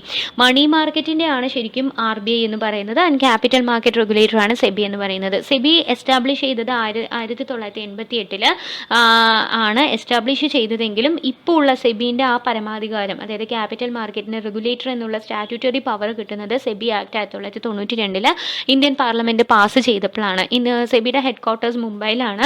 അതിന് റീജിയണൽ ഓഫീസേഴ്സ് ന്യൂഡൽഹിയിലും കൊൽക്കത്തയിലും ചെന്നൈയിലും അഹമ്മദാബാദിലും ഉണ്ട്. ഇതിന് സെബിക്ക് മുമ്പുണ്ടായിരുന്ന ആക്ട് എന്ന് പറയുന്നത് കൺട്രോളർ ഓഫ് ക്യാപിറ്റൽ ഇഷ്യൂ ആയിരുന്നു. റെഗുലേറ്ററി അതോറിറ്റി സെബിക്ക് മുന്നിൽ as per capital issue control act 1947 പ്രകാരം അത് മാറിയിട്ടാണ് സെബി വന്നത്. ഓക്കെ, സെബിൻ്റെ പ്രധാനപ്പെട്ട ഒബ്ജക്റ്റീവ്സ് എന്തൊക്കെയാണെന്ന് പറഞ്ഞു കഴിഞ്ഞാൽ ഏറ്റവും പ്രൈമറി ഇമ്പോർട്ടൻസ് ഉള്ളത് എന്ന് പറയുന്നത് ഇൻട്രസ്റ്റ് ഓഫ് ഇൻവെസ്റ്റേഴ്സ് സംരക്ഷിക്കുക എന്നുള്ളതാണ്. ഓക്കെ, അതായത് ഹാർഡ് ഏൺഡ് ആയിട്ടുള്ള മണിയാണ് ഇൻവെസ്റ്റേഴ്സ് എന്ത് ചെയ്യുന്നത്, ക്യാപിറ്റൽ മാർക്കറ്റിൽ നിക്ഷേപിക്കുന്നത്. അപ്പോൾ അവരുടെ പണം വളരെ സുരക്ഷിതമാണ് എന്നുള്ളത് ഉറപ്പുവരുത്തുക എന്നുള്ളത് തന്നെയാണ് ആദ്യത്തെ ഒബ്ജക്റ്റീവ്. ദെൻ അതേമാതിരി തന്നെ സെക്യൂരിറ്റി മാർക്കറ്റിൻ്റെ ഡെവലപ്മെൻറ്റ് പ്രൊമോട്ട് ചെയ്യുക, ആ സെക്യൂരിറ്റി മാർക്കറ്റിൻ്റെ വികസനം, അതായത് വേണ്ട പ്രൊഡക്റ്റീവ് ആയിട്ടുള്ള കാര്യങ്ങൾക്ക് വേണ്ടിയിട്ടുള്ള ഫണ്ട് അവൈലബിൾ ആക്കി കൊടുക്കുക ത്രൂ ഇൻവെസ്റ്റർ എഡ്യൂക്കേഷൻ. അതേപോലെ ഒരുപാട് ഫ്രോഡ്ലൻ്റ് ആയിട്ടുള്ള activities, insider trading, price rigging, അതുപോലുള്ള കാര്യങ്ങളൊക്കെ നടക്കുന്നുണ്ട്, അതൊക്കെ പ്രിവെൻറ്റ് ചെയ്യുക. അതേപോലെ തന്നെ intermediates, brokers, underwriters, merchant bankers അതുപോലുള്ളവർക്ക് എങ്ങനെയാണ് അവർ പ്രവർത്തിക്കേണ്ടത് എന്നുള്ളതിനൊരു മാർഗ്ഗരേഖ ഉണ്ടാക്കി കൊടുക്കുക. And finally to regulate the security മാർക്കറ്റിനെ റെഗുലേറ്റ് ചെയ്യുക എന്നുള്ളതാണ്. അപ്പോൾ സെബീൻ്റെ വളരെ ഇമ്പോർട്ടൻ്റ് ആയിട്ടുള്ളൊരു ടോപ്പിക്കാണ് സെബീൻ്റെ ഫങ്ഷൻസ് എന്ന് പറയുന്നത്. പ്രധാനമായിട്ടും സെബീൻ്റെ ഫങ്ഷൻസിനെ നമുക്ക് 3ആയിട്ട് ക്ലാസിഫൈ ചെയ്യാൻ പറ്റും. ഒന്ന് റെഗുലേറ്ററി ഫങ്ഷൻസ്, ഒന്ന് ഡെവലപ്മെൻറ്റ് ഫങ്ഷൻസ്, ആൻഡ് ഒന്ന് പ്രൊട്ടക്റ്റീവ് ഫങ്ഷൻസ്. റെഗുലേറ്ററി ഫങ്ഷൻസ് എന്ന് പറയുന്നത് എന്തൊക്കെയാണ് വരുന്നത് എന്നുള്ളതാണ് വളരെ ഇമ്പോർട്ടൻ്റ് ആയിട്ടുള്ളൊരു ടോപ്പിക്കാണ്. റെഗുലേറ്ററി ഫങ്ഷൻസ് എന്ന് പറയുന്നത് ബിസിനസ്, സ്റ്റോക്ക് എക്സ്ചേഞ്ച് ബിസിനസ്സിനെ റെഗുലേറ്റ് ചെയ്യുന്നു. പിന്നെ stock brokers, sub brokers, merchant bankers അവരിനെയൊക്കെ രജിസ്റ്റർ ചെയ്യുന്നു, അവർക്കൊരു കോഡ് ഓഫ് കണ്ടക്ട് ഡെവലപ്പ് ചെയ്ത് കൊടുക്കുന്നു. പിന്നെ കളക്റ്റീവ് ഇൻവെസ്റ്റ്മെൻറ്റ് സ്കീംസ് എന്തെങ്കിലും ഉണ്ട്, അങ്ങനത്തെ കാര്യങ്ങളൊക്കെ, അതായത് ഇൻസ്റ്റിറ്റ്യൂഷണൽ ഇൻവെസ്റ്റേഴ്സ് അവരെയൊക്കെ റെഗുലേറ്റ് ചെയ്യുന്നു. അതേപോലെ അൺഫെയർ ആയിട്ടുള്ള ഇൻസൈഡർ ട്രേഡിംഗ്, പ്രൈസ് റിഗ്ഗിംഗ് പോലുള്ള ട്രേഡ് പ്രാക്ടീസസ് ഒക്കെ പ്രോഹിബിറ്റ് ചെയ്തിട്ടുണ്ട്. അതേമാതിരി തന്നെ അക്യൂസിഷൻ, മേജേഴ്സ്, ടേക്ക് ഓവേഴ്സ്, അതുമായി ബന്ധപ്പെട്ട കാര്യങ്ങളൊക്കെ റെഗുലേറ്റ് ചെയ്യുന്നുണ്ട്. അതേമാതിരി തന്നെ സ്റ്റോക്ക് എക്സ്ചേഞ്ചിൽ ലിസ്റ്റഡ് ആയിട്ടുള്ളതും അല്ലാത്തതുമായിട്ടുള്ള കമ്പനികളെ കുറിച്ചിട്ട് അവരുടെ ഓഡിറ്റ് നടത്തുക, അവരെ ഇൻക്വയർ ചെയ്യുക, ഇതൊക്കെയാണ് റെഗുലേറ്ററി ഫങ്ഷൻസ് എന്ന് പറയുന്നത്. നെക്സ്റ്റ് ഡെവലപ്മെൻറ്റ് ഫങ്ഷൻസ് എന്ന് പറയുന്നത് ഇതിൻ്റെ ഒരു ക്യാപിറ്റൽ മാർക്കറ്റ്, നമ്മൾ ഓൾറെഡി ഫസ്റ്റ് ഇത് തുടങ്ങുമ്പോൾ പറഞ്ഞതുപോലെ തന്നെ ഒരു രാജ്യത്തിൻ്റെ ഡെവലപ്മെൻറ്റിന് വളരെ അത്യാവശ്യമാണ് നല്ലൊരു ഫിനാൻഷ്യൽ സിസ്റ്റം. അപ്പോൾ അതിന് എഡ്യൂക്കേറ്റഡ് ആയിട്ടുള്ള ഇൻവെസ്റ്റേഴ്സ് എന്ന് പറയുന്നത് അത്യാവശ്യമാണ്. അപ്പോൾ അവരുടെ പാർട്ടിസിപ്പേഷൻ ക്യാപിറ്റൽ മാർക്കറ്റിൽ ഒരു നല്ല രീതിക്ക് ഉറപ്പുവരുത്താൻ വേണ്ടി അവരെ എഡ്യൂക്കേറ്റ് ചെയ്യുക. അതേമാതിരി തന്നെ ബ്രോക്കേഴ്സിനെയും സബ് ബ്രോക്കേഴ്സിനെയും ഇൻ്റർമീഡിയറീസിനൊക്കെ ട്രെയിനിങ് കൊടുക്കുക. ഇങ്ങനത്തെ ഇഷ്യൂസിൽ, വളരെ ഇമ്പോർട്ടൻ്റ് ആയിട്ടുള്ള ഇഷ്യൂസിൽ, മാർക്കറ്റ് റിലേറ്റഡ് ഇഷ്യൂസിൽ റിസർച്ച് ചെയ്യുക, അതിനെക്കുറിച്ചിട്ടുള്ള ഇൻഫർമേഷൻസ് പബ്ലിഷ് ചെയ്യുക. അതുപോലെ തന്നെ ഒരുപാട് സെൽഫ് റെഗുലേറ്ററി ഓർഗനൈസേഷൻസിനെ പ്രൊമോട്ട് ചെയ്യുക. ഇതൊക്കെയാണ് ഡെവലപ്മെൻറ്റ് ഫങ്ഷൻസിൽ വരുന്നത്. അടുത്തത് പ്രൊട്ടക്റ്റീവ് ഫങ്ഷൻ എന്ന് പറയുന്നത് എങ്ങനെയൊക്കെയാണ് ചെയ്യുന്നത്? ഒന്നാമത്തത് പ്രൈസ് റിഗ്ഗിങ് എന്ന് പറയുന്ന കാര്യം കൺട്രോൾ ചെയ്യുക. പ്രൈസ് റിഗ്ഗിങ് എന്ന് പറഞ്ഞാൽ it's an artificial way of inflating price, അതായത് ഷെയർസിൻ്റെയും സ്റ്റോക്കിൻ്റെയും പ്രൈസ് എന്ത് ചെയ്യാം, നമ്മൾ ആർട്ടിഫിഷ്യൽ ആയിട്ടുള്ള രീതിയിൽ, യഥാർത്ഥത്തിലല്ല ആർട്ടിഫിഷ്യൽ ആയിട്ടുള്ള രീതിയിൽ അതിനെ കൂട്ടിക്കാണിക്കുക. ഓക്കെ, അങ്ങനെ അൺയൂഷ്വൽ ആയിട്ടുള്ള, അതായത് യഥാർത്ഥത്തിലല്ലാതെ അൺയൂഷ്വൽ ആയിട്ടുള്ള ഒരു ഡിമാൻഡ് നമ്മുടെ ഈ സ്റ്റോക്കുകൾക്ക് ഉണ്ടാക്കുക. ആ ഒരു പ്രാക്ടീസാണ് പ്രൈസ് റിഗ്ഗിങ് എന്ന് പറയുന്നത്. ഇങ്ങനത്തെ ഒരു കാര്യം കണ്ടെത്തുകയാണ് സെബി എന്ന് പറഞ്ഞു കഴിഞ്ഞാൽ അതിനെതിരെ ആക്ഷൻ എടുക്കാനുള്ള ഒരുപാട് പ്രൊവിഷൻസ് ഉണ്ടാക്കി വെച്ചിട്ടുണ്ട്. ആൻഡ് നെക്സ്റ്റ് ഇൻസൈഡർ ട്രേഡിംഗ് ആണ്. ഇൻസൈഡർ ട്രേഡിംഗ് എന്ന് പറയുമ്പോൾ നമുക്ക് വളരെ പ്രൈസ് സെൻസിറ്റീവ് ആയിട്ടുള്ള ഇൻഫർമേഷൻസ് ചില ആളുകൾക്ക് മാത്രം എന്ത് ചെയ്യണം അവൈലബിൾ ആണ്. ഇപ്പോൾ ഡയറക്ടേഴ്സ്, ബോർഡ് മെമ്പേഴ്സ് ഇവർക്ക് അവൈലബിൾ ആണ്. ഓക്കെ, അപ്പോൾ അവർ ആ ഇൻഫർമേഷൻ ഉപയോഗിച്ചുകൊണ്ട് അവർ ട്രേഡ് ചെയ്യുന്നത് എന്ന് പറയുന്നത് ഒരിക്കലും തെറ്റല്ല. പക്ഷേ ആ ഇൻഫർമേഷൻ, ആ സ്ട്രാറ്റജിക് ആയിട്ടുള്ള ഇൻഫർമേഷൻ ഉപയോഗിച്ച് അവർ പ്രൈസ് സെൻസിറ്റീവ് ഇൻഫർമേഷൻ ഉപയോഗിച്ച് മറ്റുള്ളവർക്ക് ആ ഇൻഫർമേഷൻ അവൈലബിൾ അല്ല, പക്ഷേ അവർ തെറ്റായിട്ടുള്ള രീതിയിൽ ഈ ഇൻഫർമേഷൻസ് കയ്യിൽ വെച്ചുകൊണ്ട് ട്രേഡ് ചെയ്തു എന്ന് പറഞ്ഞു കഴിഞ്ഞാൽ അവർക്ക് ബെനിഫിറ്റ് ഉണ്ടാവുകയും മറ്റുള്ളവരെ എന്ത് ചെയ്യണം, മറ്റുള്ളവർക്ക് ആ ബെനിഫിറ്റ് ഉണ്ടാവുന്നില്ല. അപ്പോൾ അങ്ങനത്തെ കാര്യങ്ങൾ ചെയ്യാതിരിക്കാനുള്ള അത് പ്രോഹിബിറ്റ് ചെയ്യാനുള്ള കുറേ നടപടികൾ സെബി എടുക്കുന്നുണ്ട്. ദെൻ ഫ്രോഡുലൻ്റ് ആയിട്ടുള്ള തെറ്റായിട്ടുള്ള കാര്യങ്ങൾ, അൺഫെയർ ട്രേഡ് പ്രാക്ടീസസ്, അതായത് റോങ് കോൾസിലൂടെ ഇൻവെസ്റ്റ്മെൻറ്റ് ചെയ്യാൻ പറയുക, അല്ലെങ്കിൽ അങ്ങനത്തെ പരസ്യങ്ങളൊക്കെ ഒരുപാട് ചെയ്യുന്നുണ്ട് സെബി. അതുപോലെ ഫെയർ പ്രാക്ടീസസ് പ്രൊട്ടക്റ്റ് ചെയ്യാനും പ്രൊമോട്ട് ചെയ്യാനും ഉള്ള കോഡ് ഓഫ് കണ്ടക്റ്റ് ഡെവലപ്പ് ചെയ്യുന്നുണ്ട്. ഇതൊക്കെയാണ് മെയിനായിട്ടുള്ള സെബീൻ്റെ പ്രൊട്ടക്റ്റീവ് ഫങ്ഷൻസ്. അങ്ങനെ 3 functions: regulatory, development and protective functions. ഇതാണ് സെബീൻ്റെ പ്രധാനപ്പെട്ട ഫങ്ഷൻസ്. ഇത് വളരെ ഇമ്പോർട്ടൻ്റ് ആയിട്ടുള്ള ഒരു ഏരിയ ആണ്.